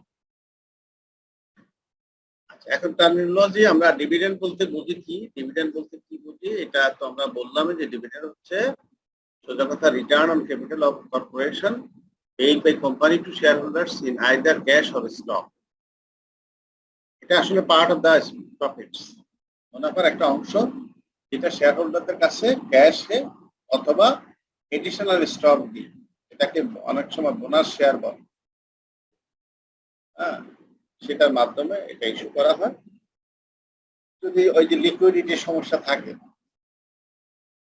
তখন ক্যাশ টাকা না দিয়ে বলে যে ঠিক আছে, তুমি তোমার শেয়ারের বিনিময়ে তুমি যে টাকা পেতে, তোমার তার বিনিময়ে তোমাকে আমরা স্টক ডিভিডেন্ড নাম দিয়ে অথবা বোনাস শেয়ার নাম দিয়ে আমরা তাদের নামে শেয়ার ইস্যু করে দিই। ঠিক আছে, তোমাকে আমি তোমার এই যে 1 লক্ষ টাকা ডিভিডেন্ড পাইলে 1 লক্ষ টাকার জন্য আমি তোমাকে 1,000 শেয়ার দিয়ে দিলাম, তুমি এটা শেয়ার মার্কেটে গিয়ে বিক্রি করো। তো কেউ অনেক সময় এই শেয়ারের সুযোগটা নেয়। আবার কোম্পানিও চিন্তা করতে হয় যে আমার কাছে যে ক্যাশ টাকা আছে, যদি আমি ক্যাশ আউট করে দেই শেয়ার হোল্ডারকে, তাহলে তো আমার আবার লিকুইডিটি ক্রাইসিস হবে, আমাকে আবার লোন করে ব্যাংক থেকে টাকা নিয়ে আইসা কোম্পানির operational cost maintain. Par value, এখানে একটা কথা আছে যে মানে শেয়ারের একটা কিন্তু অভিহিত মূল্য থাকে, নমিনাল ভ্যালু। হ্যাঁ, অর্থাৎ প্রত্যেকটা শেয়ারের যে মূল্য, একটা নির্দিষ্ট মূল্য থাকে। বাজারে বেচা কিনা মার্কেট প্রাইস কম বেশি হতে পারে, কিন্তু শেয়ারের গায়ে একটা মূল্য লেখা থাকে যে এটা 100 টাকা মূল্যের শেয়ার, এটা 10 টাকা মূল্যের শেয়ার, এটা 1000 টাকা মূল্যের শেয়ার। এটাকে পার ভ্যালু বলা হয়। অর্থাৎ অরিজিনালি যে শেয়ারটা যেই মূল্য নিয়ে বেচা কেনা হয় প্রাইমারি মার্কেটে, সেটাই হলো par value of the share. এটাকে বুক ভ্যালু বলা হয়, এটাকে পার ভ্যালু বলা হয়, এটাকে নমিনাল ভ্যালু বলা হয়, অভিহিত মূল্য বলা হয়। তারপর হলো রিটেন আর্নিংস, তো বললাম, earnings not paid out as dividend.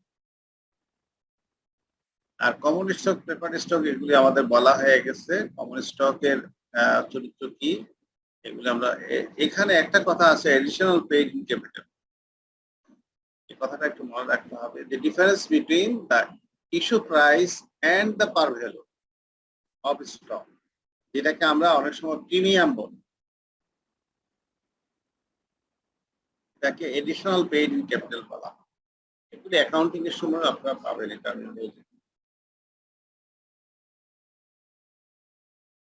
Financial accounting যখন করবেন বা ফাইন্যান্সিয়াল ম্যানেজমেন্ট করবেন, তখন এই কনসেপ্ট গুলি কিন্তু কাজে রাখবে। এই জন্য এই ফাউন্ডেশনটা এই লেভেলে এই কনসেপচুয়াল বিষয়গুলি ক্লিয়ার হওয়া দরকার। ওখানেও আলোচনা হবে, বাট এত ডিটেলস আলোচনা হবে না। এখন যেভাবে আমরা থিওরিটিক্যাল আলোচনা করছি, অঙ্ক করার সময় হয়তো অঙ্ক করানো হবে, কিন্তু কনসেপ্ট গুলি এখন শিখে নিতে হবে।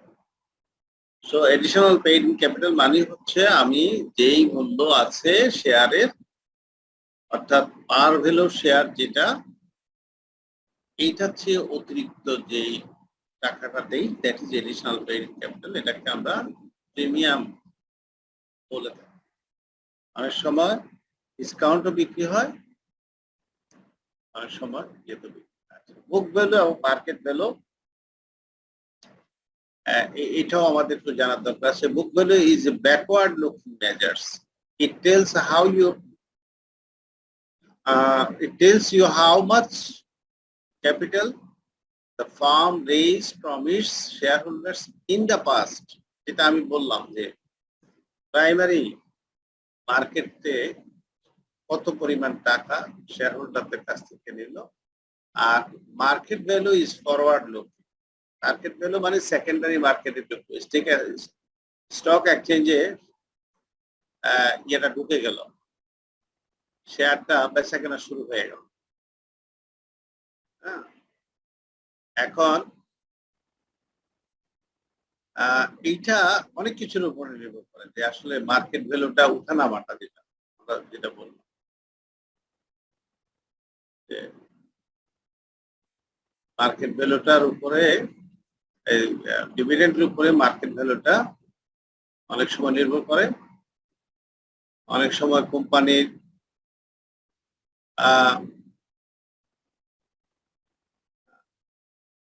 কি বলে যে নতুন এরিয়া ইনভেস্টমেন্ট যেখানে করে, সেখানে প্রফিটেবিলিটি রিজার্ভ থাকলে অনেক সময় এটা বোঝা যায় যে, যেমন কিছু কিছু কোম্পানি আছে তাদের প্রফিট রিজার্ভের পরিমাণ খুব হাই, তো সেটা ডিস্ট্রিবিউশন করে নাই, কিন্তু এই টাকাটার মালিক তো শেয়ার হোল্ডার। সুতরাং আমি মনে করি যে আমি যদি ওই কোম্পানির শেয়ার কিনি, তাহলে ভবিষ্যতে আমার এত কোটি টাকা কিন্তু রিজার্ভ প্রফিট আছে, আমার মূলধনের সংরক্ষিত মুনাফাই আছে আমার 50 কোটি টাকা। তার মানে এই টাকাটার মালিক কিন্তু শেয়ার হোল্ডার। কোনো একটা সময় কিন্তু কোম্পানি যখন ডিভিডেন্ড ডিক্লেয়ার করবে, তখন প্রত্যেকটা শেয়ারের এগেনস্টে তারা যদি বলে যে তারা তাদের এই 50 কোটি টাকা 50% বা 60% তারা, অথবা পুরাটাই যদি তারা বলে যে আমরা এটা ডিভিডেন্ড শেয়ার, তাহলে এক একজন শেয়ার হোল্ডার কিন্তু অনেক টাকার ডিভিডেন্ড পেয়ে যাবে। তো এই ফরওয়ার্ড লুকিং আসলে এই জন্যই যে আসলে ওর রিজার্ভ কত, ওর ব্র্যান্ড ভ্যালু কত, ওর ইনভেস্টররা এটাকে কিভাবে ভ্যালু দিচ্ছে কোম্পানিটাকে, অর্থাৎ ব্র্যান্ড ভ্যালুটা, যে গুডউইল কিরকম, তারপরে হচ্ছে এই যে expected from the future dividend বলতে আমি যেটা বললাম যে রিজার্ভ, প্রফিট রিজার্ভ কত সেটা, এটা যদিও এখানে সরাসরি উল্লেখ নাই, কিন্তু profit reserve means profit reserve. এবং মার্কেট ভ্যালুটা ভালো কোম্পানি হলে বা স্টক মার্কেট যদি নিয়মের মধ্যে চলে, ইকোনমিটা যদি ভালো অবস্থায় থাকে, অর্থাৎ ডিসিপ্লিন যদি থাকে, ফাইন্যান্সিয়াল ডিসিপ্লিন যদি একটা দেশে থাকে, তাহলে নর্মালি মার্কেট ভ্যালুটা সবসময় কোম্পানি থেকে বেশি থাকে। যদিও আমাদের দেশে অনেক অঘটন ঘটেছে যে 10 টাকার শেয়ার এটা কমতে কমতে অনেক কিছু চলে আসছে, 100 টাকার শেয়ার কমতে কমতে অনেক কিছু চলে আসছে এবং মানুষ অনেকেই ফতুর হয়ে গেছে, মানে নিঃস্ব হয়ে গেছে, সবকিছু হারাইতে হচ্ছে। এটা উঠছে যেরকম দ্রুত গতিতে, নামছেও দ্রুত গতিতে, এবং মাঝখানে কিছু লোক একটা গেইমের মতো বেনিফিট নিয়ে এখান থেকে পালাই গেছে টাকাগুলি। সো শেয়ার মার্কেটের ইস্যুটা খুবই সেন্সিটিভ। যদি না সেই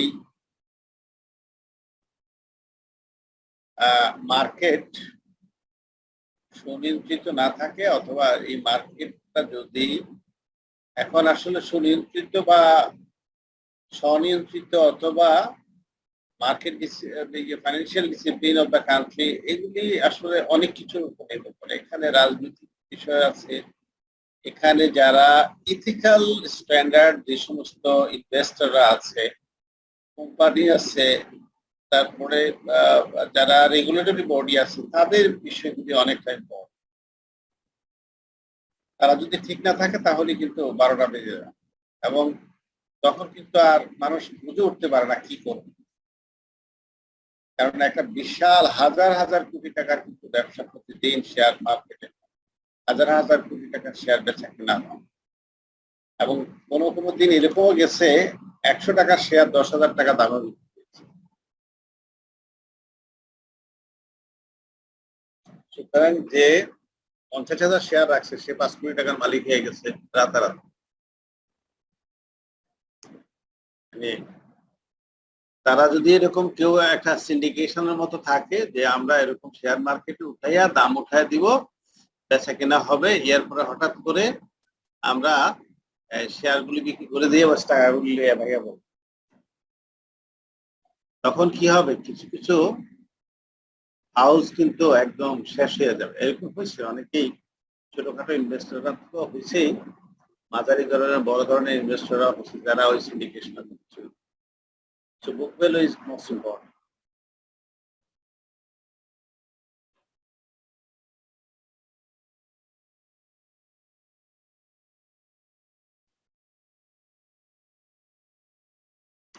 এখানে একটা এক্সারসাইজ আমরা উল্লেখ করেছি। এখানে বলা হচ্ছে একটা company can established by building a factory for $25 billion. The company is expected to generate a cash flow $4 billion in a year for 25 years. একটা কোম্পানি এস্টাবলিশড হলো এবং তারা একটা ফ্যাক্টরি বিল্ডিং তৈরি করলো, যার ইনভেস্টমেন্ট করলো যেখানে $25 মিলিয়ন, এবং তারা ধারণা করছে যে এই ফ্যাক্টরি থেকে যে ক্যাশ ফ্লোটা হবে এইটা প্রতি বছর $4 মিলিয়ন হিসেবে আসবে, এবং এটা আগামী 25 বছর। এটা একটা প্রজেক্টের মতো আছে। If the cost of capital is 10%, calculate the firm's market value and book value, which is greater. এরকম একটা কন্ডিশন দিয়ে দিল, তাহলে যদি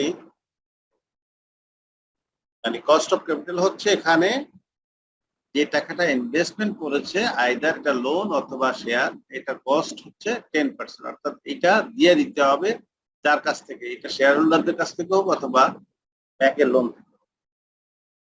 এখন আমাদেরকে বলছে যে ঠিক আছে, এখানে বুক ভ্যালু কত আর মার্কেট ভ্যালু কত। আমরা তো জানি যে বুক ভ্যালু হচ্ছে যেটা পেছনে ছিল, পাস্ট হিস্টোরিক্যাল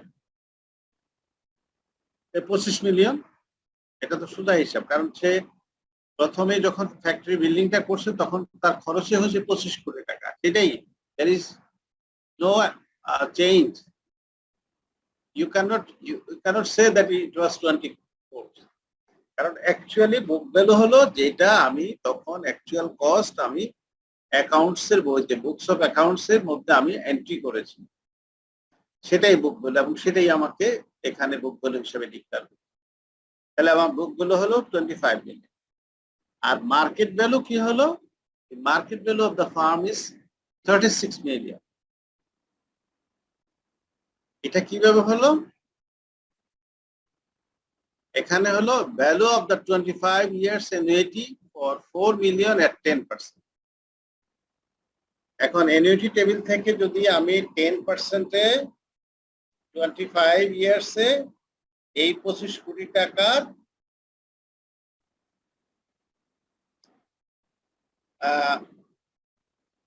সরি 4 কোটি টাকার 10% যদি আমি অ্যানুইটি রেট, ইন্টারেস্ট রেট ধরে নিয়ে আসে আমি যদি ডিসকাউন্টিং করি 25 কোটি টাকাকে, তাহলে আমার এই 25 কোটি টাকার মার্কেট ভ্যালু হবে 36 মিলিয়ন। এটা হলো আইডিয়াল কন্ডিশন, কারণ 10% তো অ্যাড হবে।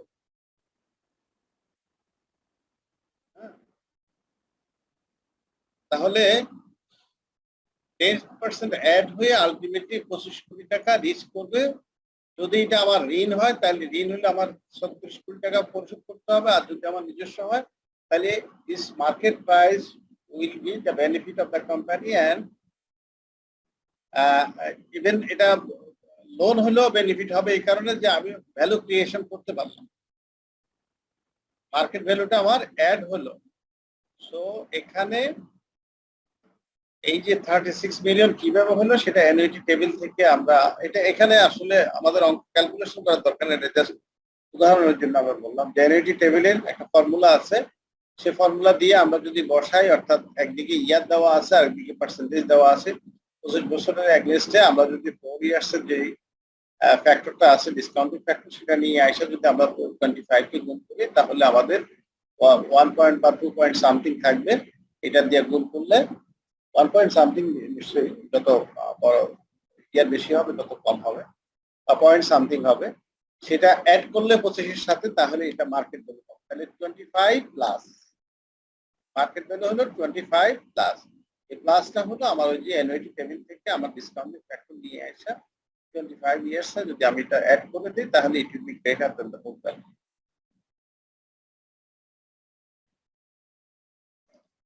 আচ্ছা, এখন এই ডিভিডেন্ডস এর কিছু বিষয় আছে। ডিভিডেন্ড আমরা যেটা বললাম যে ডিভিডেন্ড দিবে কি দিবে না, দেওয়ার ক্ষেত্রে কি কি কনসিডারেশন থাকবে, তারপরে এটা কত পার্সেন্ট দিবে ইত্যাদি বিষয়। এখানে ডিভিডেন্ডস এর ক্ষেত্রে বলা হচ্ছে share holder expect to receive a series of dividend on their investment. সব শেয়ার হোল্ডার তো আসলে কালো টাকার মালিক না, আবার অগাধ টাকার মালিক না, তারা হয়তো পেনশন হোল্ডার থাকতে পারে, অনেক গৃহিণীও কিন্তু স্টক মার্কেটে কিন্তু শেয়ার কিনেছে যখন শেয়ারের দাম বাড়ছিল, বা শেয়ার মার্কেট যদি ভালো থাকে তাহলে হাউস হোল্ড সেভিংসটা কিন্তু তারা ব্যাংকে না রেখে বরং শেয়ার মার্কেটে গিয়ে শেয়ার কেনাটা পছন্দ করে। কারণ হলো যে ব্যাংকে তো আসলে একটা ফিক্সড রেট, এখন যেমন বর্তমান যে রেটটা এটা তো সেভিংস এর উপরে একেবারে কম, সেভিংস এর উপরে লেস দেন 10%। যদি আমরা ফাইন্যান্সিয়াল মার্চেন্ট ব্যাংকগুলিতে যাই সেখানে তো রিস্ক আছে, সেখানে অনেকে যেতে চায় না, কিন্তু কমার্শিয়াল ব্যাংকগুলিতে একেবারেই সেভিংস এর রেট সরকারি কমায় দিচ্ছে 6.5%, সরকারি ব্যাংকগুলিতে, এবং নন ব্যাংক ইয়ে আদার দেন গভর্নমেন্ট ব্যাংক সেখানে হয়তো 7%, 8% ম্যাক্সিমাম। তো এই কারণে অনেকে দেখে যে শেয়ার মার্কেটে যদি আমি শেয়ার কিনি, আমি যদি 100টা শেয়ার কিনি, প্রত্যেক শেয়ার দাম যদি আমার 10 টাকা করে বাড়ে তাহলে এক সপ্তাহের মধ্যে আমি 1000 টাকা পাই যাচ্ছি, কিন্তু আমি তো ব্যাংকে রাখলে এক সপ্তাহে 1,000 টাকা পাবো না। আমাকে কত টাকা রাখতে হবে এক সপ্তাহে 1,000 টাকা পাইতে? নিশ্চয়ই আমাকে 10 লাখ টাকা রাখতে হবে বা তার চেয়ে বেশি রাখতে হবে। সেজন্য স্মল শেয়ার হোল্ডার্স বা স্মল সেভার্স যারা আছে তারা কিন্তু সিরিজ অফ ডিভিডেন্ডস কিন্তু প্রত্যাশা করে তার ইনভেস্টমেন্ট, কারণ ওখান থেকে সে বিক্রি করে যে টাকাটা পায়, বেচা কেনা করে, তার যে মাঝখানে যে ইনকামটা হয়, ইনকামটা দিয়ে সে সংসার চালায়। এটা কিন্তু এই একটা কৌশলও হতে পারে সরকারের ফাইন্যান্সিয়াল মার্কেটে, যে আসলে স্মল ইনভেস্টরদের কাছ থেকে সেভিংস গুলি মোবিলাইজ করা। সেভিংস মোবিলাইজেশনের উপরে তো আমরা আসলে হয়তো ওইভাবে কেউ কনভার্টেড না। Savings mobilisation is one of the important issue. এটা আমরা সার্কুলার ফ্লো অফ ইনকামে দেখাচ্ছি যে হাউস হোল্ড কিন্তু ইনকাম করে, একটা অংশ তারা কনজাম্পশনে দেয়, আর একটা অংশ তারা সেভিংস হিসেবে রাখে, এবং এই সেভিংসটা কিন্তু আবার ইনভেস্টমেন্টে চলে যায়, এবং ইনভেস্টমেন্টে যখন বাড়তে থাকে তখন এমপ্লয়মেন্ট বাড়তে থাকে, তখন আবার হাউস হোল্ডের ইনকামও বাড়তে থাকে, তখন এটা এইভাবে সার্কুলার ফ্লোটা করতে থাকে। এই জন্য স্মল, কারণ 150 কোটিপতি সব লোক তো আর কোটিপতি না, সব কোটি লোকের মধ্যে তো 1 কোটি লোকও কোটি কোটি টাকার মালিক না। বাকি সবাই তো, আর হলেও তো সব লোকের ক্যাশ টাকা তো আর সবাই মোবিলাইজ করে না, রিয়েল অ্যাসেট বা ফিক্সড অ্যাসেটের মধ্যে থাকে, বা বাড়ি গাড়ি অন্যান্য সম্পদের মধ্যে।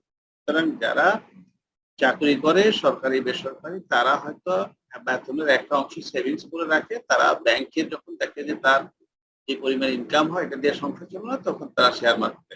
এই জন্য তারা এক্সপেক্ট করে যে শেয়ার মার্কেটে তারা ডিভিডেন্ডটা পাবে, অর্থাৎ কোম্পানিতে ইনভেস্টমেন্ট করলে সরাসরি কোম্পানির কাছ থেকে ডিভিডেন্ড পাবে, অথবা শেয়ার মার্কেট যদি কোম্পানির শেয়ারটা বেচা কেনা হয়, সেখান থেকে সে কিন্তু একটা এই যে পারচেজ প্রাইস এবং সেলিং প্রাইস মাঝখানে যে মুনাফাটা, সেখান থেকে এই হায়ার প্রাইসের যে অংশটা, এটা এই বেনিফিটটা সে নিতে পারে।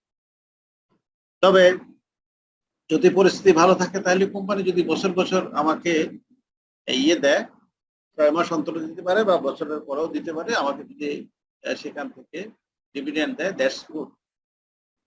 হ্যাঁ, এটা পৃথিবীর অনেক দেশে, কিন্তু অনেক ধনী দেশগুলিতে নরমালি বছরে তারা একটা বাধ্যতামূলক করে রাখছে যে এটা দিতে হবে। শেয়ার, আমাদের দেশেও আছে আইনটা যে ডিভিডেন্ড ঘোষণা করতে হবে, ডিভিডেন্ড পরিশোধ করতে হবে। হ্যাঁ, এখন ক্যাশে হোক অথবা ইন কাইন্ড বা স্টক, ওনার শেয়ারে হোক, যেভাবে হোক দিতে হবে। ওনার শেয়ারে দিলে কোনো অসুবিধা নেই, কারণ সে বিক্রি করে দেওয়া, তার টাকা প্রয়োজন হলে সে দিচ্ছে। স্যার একটা কোয়েশ্চেন ছিল স্যার। ঠিক। স্যার একটা কথা আমরা শুনেছিলাম যে স্যার যেগুলো রিনাউন্ড কোম্পানি তারা হচ্ছে ডিভিডেন্ড কম দেয় বা ডিভিডেন্ড দিতে চায় না, স্যার এটার কারণটা কি, বা এরকম এটার কেন হচ্ছে?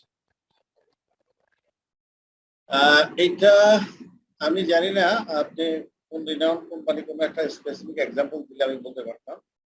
এটা তো আমি প্রথমেই বলেছিলাম যে ইন্টারনাল ফাইন্যান্সিং এবং এক্সটার্নাল ফাইন্যান্সিং।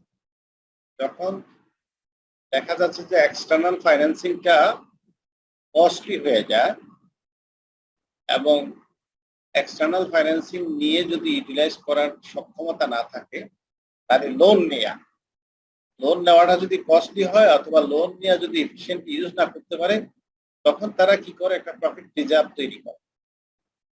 প্রফিট রিজার্ভটা তৈরি করলে হয় কি, তারা মনে করে যে ওই ইন্টারনালি তারা ওই জায়গা থেকে ইজিলি এই টাকাটা এজিএম এ উঠাইয়া শেয়ার হোল্ডারদের মতামত নিয়ে এটা ব্যবহার করতে পারবে। আর একটা হতে পারে যে তারা এই প্রফিট রিজার্ভটা তৈরি করলে সেটাও কিন্তু যারা শেয়ার হোল্ডার শেয়ার কিনে মার্কেটে, তারা কিন্তু দেখে যে ওই কোম্পানির তো আসলে এত কোটি টাকার রিজার্ভ আছে, তাহলে এই কোটি টাকার মালিক তো হলো শেয়ার হোল্ডাররা। কাজে অনেক সময় কিন্তু শেয়ারের মূল্য বাড়ানোর জন্য এটাও একটা কৌশল হয়। অনেক রিনাউন্ড কোম্পানি মনে করে যে শেয়ার মার্কেটের অবস্থা যখন খারাপ, তার চেয়ে বরং আমি শেয়ার মার্কেটে ইনডাইরেক্ট ওয়েতে আমার শেয়ারের মূল্য বাড়াবো, আমি ডিভিডেন্ড দিয়ে মূল্য না বাড়াইয়া ওই যে আমি যে কথাটা বললাম যে মডিগ্লিয়ানি এমএম মডেল যেটা, ওয়াল্টার্স মডেল যেটা, তারপরে গর্ডনস মডেল যেটা ডিভিডেন্ড দেওয়ার জন্য, এই তিনটা model normally renowned all over the world. এই 3টা মডেলকে কিন্তু বিশ্লেষণ করে এই অঙ্কগুলো হয়তো আপনারা ফাইন্যান্সে করবেন অনেক সময়। এই ডিভিডেন্ড মডেল আছে 3টা মডেলকে ইউজ করে দেখা হয় যে আসলে কোন মডেলটা কার জন্য ফিট। অর্থাৎ গর্ডন এবং ওয়াল্টার্স বলছে যে ডিভিডেন্ড দেওয়া এবং না দেওয়ার সাথে শেয়ার মার্কেটে শেয়ারের উঠানামার কোনো সম্পর্ক নাই। মডিক্লিয়ারই বলছে যে না, এটার একটা সম্পর্ক আছে। তারা আবার অঙ্ক করে বুঝাই দিচ্ছে, তাদের কেউ কেউ তার নিজের পক্ষে আর্গুমেন্টস দেখাচ্ছে। এখন বাস্তবতা কিন্তু এক এক দেশে এক এক রকম। এটা তো অস্বীকার করার জন্যই আমার দেশের স্টক মার্কেট আর হংকং অথবা ওয়াল স্ট্রিট বা যদি আমরা জাপানের স্টক এক্সচেঞ্জের কথা বলি, একরকম কিন্তু হবে না। তো এইখানে যেটা হয়, রিনাউন কোম্পানির কথা আপনি যেটা বলেছেন সেটা হতে পারে যে যেই যখন দেখছে যে শেয়ার মার্কেটের মানে আপ ডাউনটা এত বেশি হচ্ছে, যেখানে আমার এই শেয়ারের ডিভিডেন্ড দেওয়ার পরে যদি আমি শেয়ার মূল্য কোনো কারণে ফল ডাউন করে, তাহলে কিন্তু আমি আবার এডিশনাল ক্যাপিটাল রেজ করার জন্য কিন্তু আমি করতে যাব। কারণ আমার শেয়ার মূল্য কমে গেলে আমার কি হবে, আমাকে কিন্তু অনেক সময় ব্যাংকও লোন দিতে চাইবে না, বুঝলেন না, এই কোম্পানির কিন্তু শেয়ার মার্কেট অত ভালো না, কাজেই সে যে আমার মূল্য পরিশোধ করতে পারবে অতিরিক্ত শেয়ার বিক্রি করে অথবা এই শেয়ার মার্কেটে সেকেন্ডারি মার্কেটে শেয়ার বিক্রি করে, এই জন্য কিন্তু অনেক এটা ধরে রাখে। ধরে রাখার অর্থ হলো যে তার ইন্টারনাল শক্তিটা অনেক বেশি আছে, এটা বাইরের লোকরা বুঝতে পারে যে তার যে শক্তি আছে to make huge amount of dividend payments at any time, যেমন অক্সিজেন, তারপরে বাংলাদেশ অক্সিজেন যেটা বাটা, এদের কিন্তু হিউজ প্রফিট রিজার্ভ আছে। অনেক সময় ইচ্ছা করেও কিন্তু এই কম পরিমাণ টাকা তারা ডিভিডেন্ড ডিক্লেয়ার করে আর বাকি টাকা তাদের এই রিজার্ভটাও কিন্তু আর্নিং রেশিওর মধ্যে চলে আসে। কারণ আমাদের তো ওই ক্যালকুলেশনে আমরা করি যে আনডিস্ট্রিবিউটেড প্রফিটস অথবা net profits divided by outstanding share. এখন যদি প্রফিট জমা হইতে অনেক টাকা হয়, তাহলে প্রত্যেক শেয়ারের আর্নিং তো অনেক বেড়ে যায়, আর্নিং পার শেয়ার তো অনেক হয়ে যায়। দেখা যায় যে একটা শেয়ারের এগেনস্টে সে 1 লক্ষ টাকা করে পাচ্ছে, এই মালিক তো শেয়ার হোল্ডার। সুতরাং তারা কিন্তু এই যারা একটু বুদ্ধিমান, অ্যাকাউন্টিং বুঝে, আসলে তো নন অ্যাকাউন্টিং পিপলরা শেয়ার মার্কেটে যায়। আমি নিজে অ্যাকাউন্টিং বুঝি বলেই ডাক্তারদের মতো আর কি, যে ভয় পাই বেশি যে রোগীর কি অবস্থা হবে। আমি তো শেয়ার মার্কেটে যে উঠানামা করছে আমি শেয়ার কিনতে চাই না, কারণ আমার কাছে মনে হচ্ছে যে এটা একটা পাগলামি। কারণ আমি কোম্পানির যে ব্যালেন্স শিট দেখি, সেখানে প্রফিট রিজার্ভ দেখি না, তার যে অ্যানুয়াল গ্রোথ দেখি, সেটা আমি যখন দেখি তখন কনসিডার করি। কারণ আমার তো আসলে কনসিডারের বিষয় হচ্ছে ওইগুলি, এই কোম্পানি কত টাকা শেয়ার মার্কেটে কি কত দাম দিয়ে কিনলো সেটা আসলে মূল বিবেচ্য বিষয় না। মূল বিবেচ্য বিষয় হলো আমি তার ব্যালেন্স শিটটা দেখবো, তার লাইবিলিটি কত, তার অ্যাসেট কত, তার প্রফিট রিজার্ভ কত, সে প্রতি বছর কত করে মুনাফা অর্জন করছে, তার ম্যানেজমেন্ট এফিসিয়েন্সি কত কিরকম, এবং তার ব্র্যান্ড ভ্যালু কিরকম, তার গুডউইল কত, এই জিনিসগুলি আমরা দেখবো। এগুলি দেখে কিন্তু আমি কোম্পানির শেয়ার কিনবো, আমি ইনভেস্টমেন্ট করবো ওই কোম্পানি। সে কারণে এটা অনেক সময় রিনাউন্ড কোম্পানিগুলি যেটা বললাম যে প্রফিট রিজার্ভটা ধরে রাখে, এটাও কিন্তু ইনডাইরেক্টলি একটা ইফেক্ট তৈরি করে on the value of the market price of the share. তারপরে হচ্ছে ডিভিডেন্ড নিয়ে দ্বিতীয় কথা যেটা আছে, the distribution of dividend is at the discretion of the board of directors. এটা এজিএম হওয়ার আগেই কিন্তু বোর্ড অফ ডিরেক্টররা এই ডিভিডেন্ডটা ডিক্লেয়ার করে। এখন বোর্ড অফ ডিরেক্টরস এর মধ্যে তো যারা থাকে তারা তো শেয়ার হোল্ডারদের দ্বারাই নির্বাচিত হয়। যদিও আমাদের দেশে যেটা হয় সেটা হলো যে শেয়ারের কোম্পানির শুরুতেই যারা থাকে তারা কোম্পানির মালিক। এখন এটা পাবলিক লিমিটেড কোম্পানি হয়ে গেলে স্টক এক্সচেঞ্জ চলে গেল, তারপরেও তারা বেশিরভাগ শেয়ার হোল্ড করে বিদায় ওই সামান্য ভোট পাইলেই কিন্তু সে ডাইরেক্টর নির্বাচিত হয়ে যায় এবং তারাই সিদ্ধান্ত নেয়।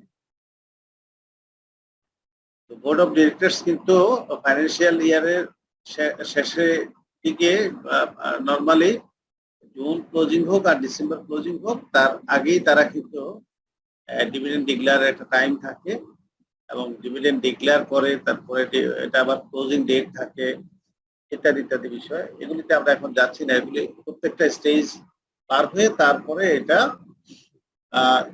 এজিএম এর মাধ্যমে এটা নির্ধারিত হয়ে তারপরে পেমেন্টস থাকে। সো ডিসক্রিপশনটা থাকে আসলে বোর্ড অফ ডিরেক্টরসের হাতে। তারপরে ডিভিডেন্ডস বিষয়ে আরেকটা কনসেপচুয়াল ইস্যু আছে বা আলোচনার মধ্যে আছে, decision two distribute ডিভিডেন্ডস in turn effects the value of the stock.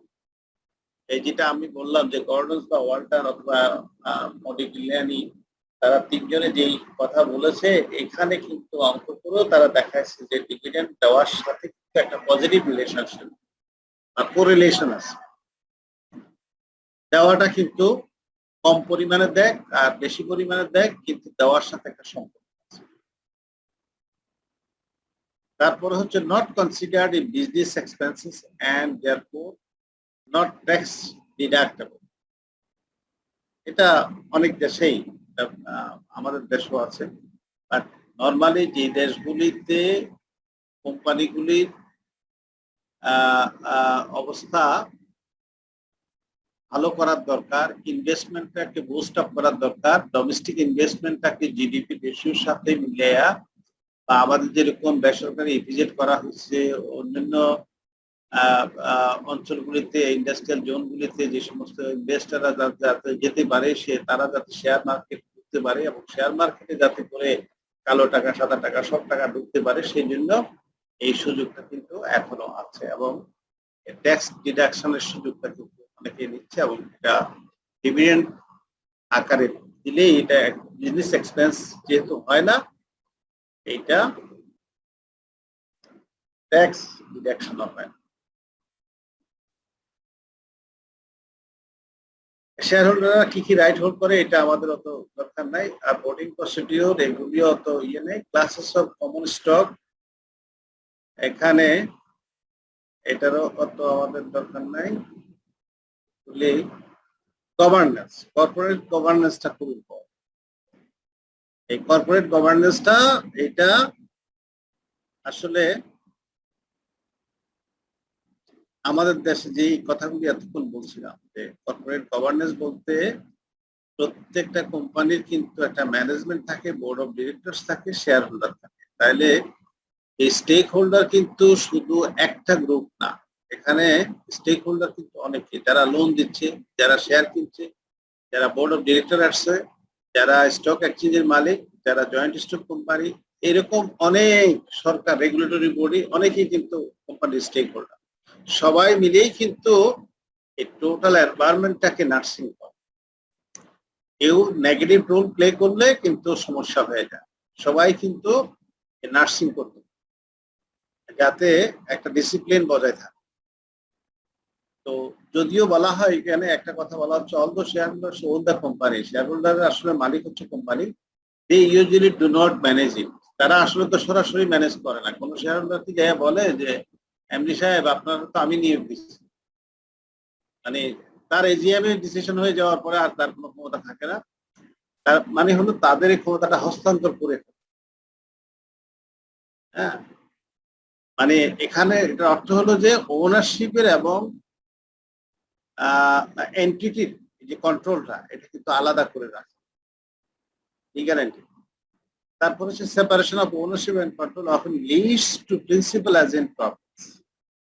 মানে এখানে এজেন্ট প্রিন্সিপাল হচ্ছে শেয়ার হোল্ডাররা, এজেন্ট হচ্ছে কোম্পানির ম্যানেজমেন্ট,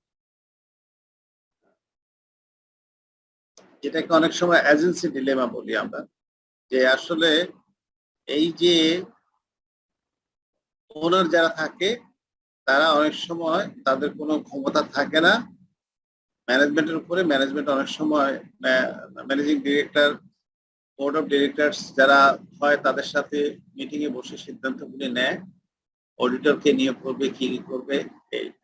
সো দ্যাট আসলে আমরা যদিও বলি যে share holder is the owner, but in real সেন্সে তারা ডাইরেক্টলি কোনো কন্ট্রোল মেকানিজম অ্যাপ্লাই করতে পারে না। ইনডাইরেক্টলি তাদের যে control mechanism board of directors and the ম্যানেজমেন্টের, সেটার মাধ্যমে তারা এই গভর্নেন্সটা করে থাকে। এখন ওই গভর্নেন্সটা যতটা এফিশিয়েন্ট হবে তত কোম্পানির জন্য মঙ্গলজনক, ডিসিশন গুলো যত ভালো হবে তত মঙ্গলজনক। আর যদি ডিরেক্টররা এখানে ইনসাইডার বিজনেস করে, যে নিজেরাই শেয়ার বেচা কিনা করে এখানে উল্টাপাল্টা কিছু করে, যেটা হয়েছে আমাদের দেশে,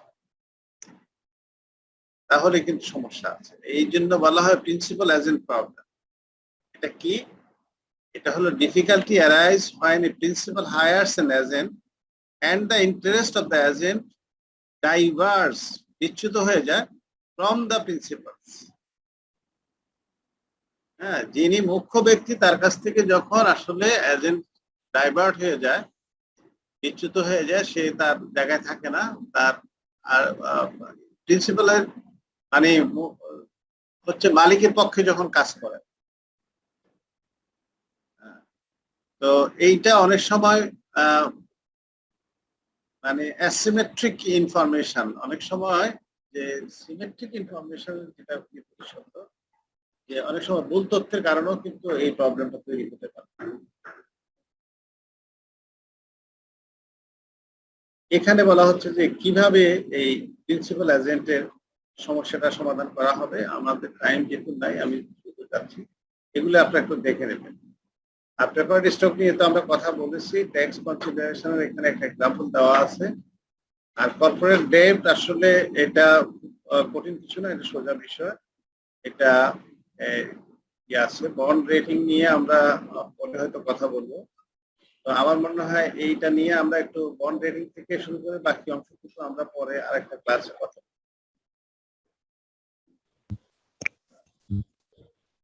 আমাদের আজকে সময় শেষ, আমরা এখানে ক্লোজ করি। স্যার আমাদের স্যার স্লাইডটা একটু দেয়া যাবে স্যার? অনেক এটা নাই, এটা তো থাকার কথা। না স্যার, এটা নাই স্যার। তাই তাহলে এগুলো তো পরে অ্যাড করছি আমি। ঠিক আছে, I will send it. Sir আসসালামু আলাইকুম। আচ্ছা, আসসালামু আলাইকুম স্যার। ওয়ালাইকুম স্যার একটু আসসালাম। কথা বলতে চাইছিলাম স্যার। হ্যাঁ জি বলেন, কি নাম? স্যার কাজী স্যার সাহেব? আমি জি স্যার। হ্যাঁ স্যার আমাদের ওই যে আইসিএমই থেকে যে সিলেবাসটা দেওয়া হয়েছিল, ওখানে স্যার ওই যে G4 এর সিলেবাসে 4টা মানে সেগমেন্ট করা আছে আর কি। হুম, ওই যে ম্যাক্রো ইকোনমিক্স কনটেক্সট, তারপর the goal and decision, the market system এবং ফিনান্সিয়াল সিস্টেম। তো আমরা তো মোটামুটি স্যার অনেকগুলো চ্যাপ্টার আসলে কভার করেছি। তো যদি আপনি এই চ্যাপ্টার গুলো স্যার এই 4টা সেগমেন্টের মার্কেট আন্ডারে যদি একটু সিস্টেম ভাগ নিয়ে করে আমরা দিতেন। কিন্তু সাজেশনে কিছু ওই বই থেকে পড়ার জন্য বলেছি, যে পারফেক্ট কম্পিটিশন, মনোপলি, এটা নিয়ে আমি লাস্ট ক্লাসে কিছু আলোচনা করে দেব। আর ওইটা 4টা সেগমেন্ট আসলে ওইভাবে আছে, ঠিক আছে, কিন্তু আমরা প্রশ্নের প্যাটার্ন যেটা দেখছি, জি ট্রেন্ড অফ দ্য কোশ্চেন্স যেটা আমরা গত 4-5 বছর দেখছি, ওটা থেকেই কিন্তু আমি এই স্লাইড গুলি বা যে লেকচার শিট গুলি অ্যারেঞ্জমেন্ট করেছি, সাজেশনও আমি ওইভাবে দিয়েছি। ওইটা তো আসলে সীমা বলতে কি একটু আমার কাছে অস্বস্তি লাগে, যে সীমা সিলেবাসকে কপি পেস্ট করে লাগাই দিয়ে একটা সিলেবাস বানানো, এটা ঠিক পাই না। সীমা তো আসলে এক একটা স্টেজে এক এক ভাবে তৈরি করতে করতে তাদের ফাইনাল স্টেজ পর্যন্ত তারা একটা লিঙ্ক তৈরি করছে। আমরা এখানে যদি কাট পেস্ট করে যেটা হয় সেটা হলো যে আমরা ওই যে একটা লেভেলে যেটা পড়ে আরেকটা লেভেলে গিয়ে দেখা গেল যে ওইটা ডুপ্লিকেশন হয়ে যাচ্ছে, অথবা আবার আগে এটা পড়েই নেই, কখনো এটা কনসেপচুয়াল আইডিয়াও নাই। এরকম কিছু ঝামেলা হয়েছে। আমাদের সিলেবাসটা রিস্ট্রাকচারিং এর জন্য অলরেডি কাজ চলতেছে। আমার কাছে মনে হয়েছে যে আমাদের আগে যে সিলেবাসটা এভাবে তৈরি করেছে, এখানে কিছু সমস্যা কেউ কেউ করেছে, এবং এই সিলেবাসটা এত ইলাবোরেট। আপনি তো বলছেন 4টা সেগমেন্ট আছে, কিন্তু 4টা সেগমেন্টের পরে এটা যখন ডিটেলস করেছে তখন ওটার ভিতরে এত বেশি জিনিস নিয়ে আসছে, আসলে একটা সাবজেক্টের জন্য এত পড়ার কোনো যুক্তি নাই। এত পড়ার কোনো যুক্তি নাই। যাদের ওই যে ইয়ে ল্যাঙ্গুয়েজ, নেটিভ ল্যাঙ্গুয়েজ ইংলিশ, তাদের পক্ষে হয়তো সহজ, বা যারা ইংরেজি ভালো পারে, লিখতে পারে, বা একবার পড়লে সে মোটামুটি আইডিয়াটা নিয়ে নিলে সে নিজের মতো করে তাদের জন্য হয়তো এই ধরনের সাবজেক্টগুলি ভালো, যে ওইভাবে করা যায়। কিন্তু আসলে এইটা ঠিক না। আমার কথা হচ্ছে যে আমি সিলেবাস রাখবো স্পেসিফিক, আমি যেটুকু শিখাবো এটুকু ভালোভাবে শিখাবো। আমাকে এখানে এই বিশাল সিলেবাস বানায় দিয়ে বাহাদুরি করে আমি এই এটাকে সেল করে আমি ক্রেডিট দিতে চাই না। আমার কথা হচ্ছে যে আইসিএমএ ভিত্তিকে একটা স্টেজ পর্যন্ত তাদেরকে সহজভাবে পাস করার সুযোগটা তৈরি করে দেওয়া, যাতে করে সে আসলে কিছু শিখতে পারে। যখন ওই সাইজ বড় হয় তখন মাথা সবারই খারাপ হয়ে যায়, এটা কবে শেষ করবো, এই সময়ের মধ্যে 6 মাসের মধ্যে আমি এটা পুরো পাস করতে পারবো, এত কিছু করতে পারবো। এটা কিন্তু আসলে লোড কমাইতে হবে। স্টুডেন্টদেরকে বেশি লোড দিয়ে, যাই হোক আমি কয়েক বছরের কোশ্চেনের প্ল্যান দেখে আমি করেছি। তারপরেও আমি যে সাজেশন গুলো দিয়েছি সেখানে আমি কিছু কথা বলবো। কিছু জিনিস তো আছে আসলে সব ক্লাসে আমি শেষ করতে পারবো না, কিছু হয়তো আপনাদের ওন রিডিং এর জন্য বা ক্লাসের মতো করে আমি বলে দেবো যে এই তাহলে স্যার আপনি এটাই করেন, ওই যে কাইন্ডলি একটু কয়েকটা চ্যাপ্টার আমাদের একটু ইম্পর্টেন্ট বলে দিন, হ্যাঁ, একটু ভালো করে পড়ে যেমন next স্যার একটু ভালো করে পড়েন। লাস্টের ক্লাসে স্যার ওই যে কিছু হ্যান্ডআউট আমাদেরকে পড়িয়েছেন স্পেসিফিক 6টা, হ্যাঁ, এরকম স্যার আমাদের 35টা হ্যান্ডআউটের মধ্যে কোন হ্যান্ডআউট গুলো স্যার আমরা পড়লে ভালো হয় ওটা বললেও স্যার আমাদের জন্য হেল্প হবে। কারণ জি, স্যার জি, আমরা তো সময় কিন্তু স্যার 6 মাস পাই না, আমাদের ক্লাস শুরু হয়েছে না, স্যার না, এপ্রিল জি। মাসে, পরীক্ষা হ্যাঁ, দিয়ে দিয়েছে হ্যাঁ। জুলাই মাসে। মানে আসলে এটাকে ইচ্ছা করে কমপ্লেক্স করা হয় কিনা জানি না। আমার মনে হয় আইসিএমএবি থেকে পাস করার জন্য আরো কিছু সহজ পদ্ধতি তৈরি করা উচিত। এবং একটা লোক তো শুধু স্টুডেন্ট লাইফে সব শিখে ফেলতে পারবে না, তাকে লার্নিং বাই ডুইং অনেক কিছু শিখতে হবে, এখান থেকে তাকে ধরায় দিতে হবে। কিন্তু পাস করার পরে সে কাজ করতে করতে অনেক জিনিস আরো শিখবে। বাস্তবতা কিন্তু আরো অনেক জটিল বিষয় আছে এবং এত কঠিনও না, অনেক বিষয় আছে। এখন তো আমরা অনেক কিছু কনটেক্সটে চিন্তা করে সিলেবাসটাকে তৈরি করি, সেই জন্য আমি মনে করি এত জটিল না করাই ভালো। তারপরে এটা নতুন সিলেবাস আসলে আমরা বুঝতে পারবো যে আমরা এটাকে কি করে স্যার আপনি সঠিক কথাই বলছেন, আপনার কথাগুলি সঠিক। হ্যাঁ, থ্যাংক ইউ। এই না, লেভেল 3 পর্যন্ত আমরা মনে করি যে এখন সহজভাবে পাস করতে সুযোগ দেওয়া উচিত। এখানে এত কঠিন জিনিস নিয়ে আসা স্টুডেন্টদেরকে মানে ইয়ে করে ফেলা, ডিমোরালাইজড হয়ে যাওয়া, পরীক্ষা দিয়ে পাস করে না,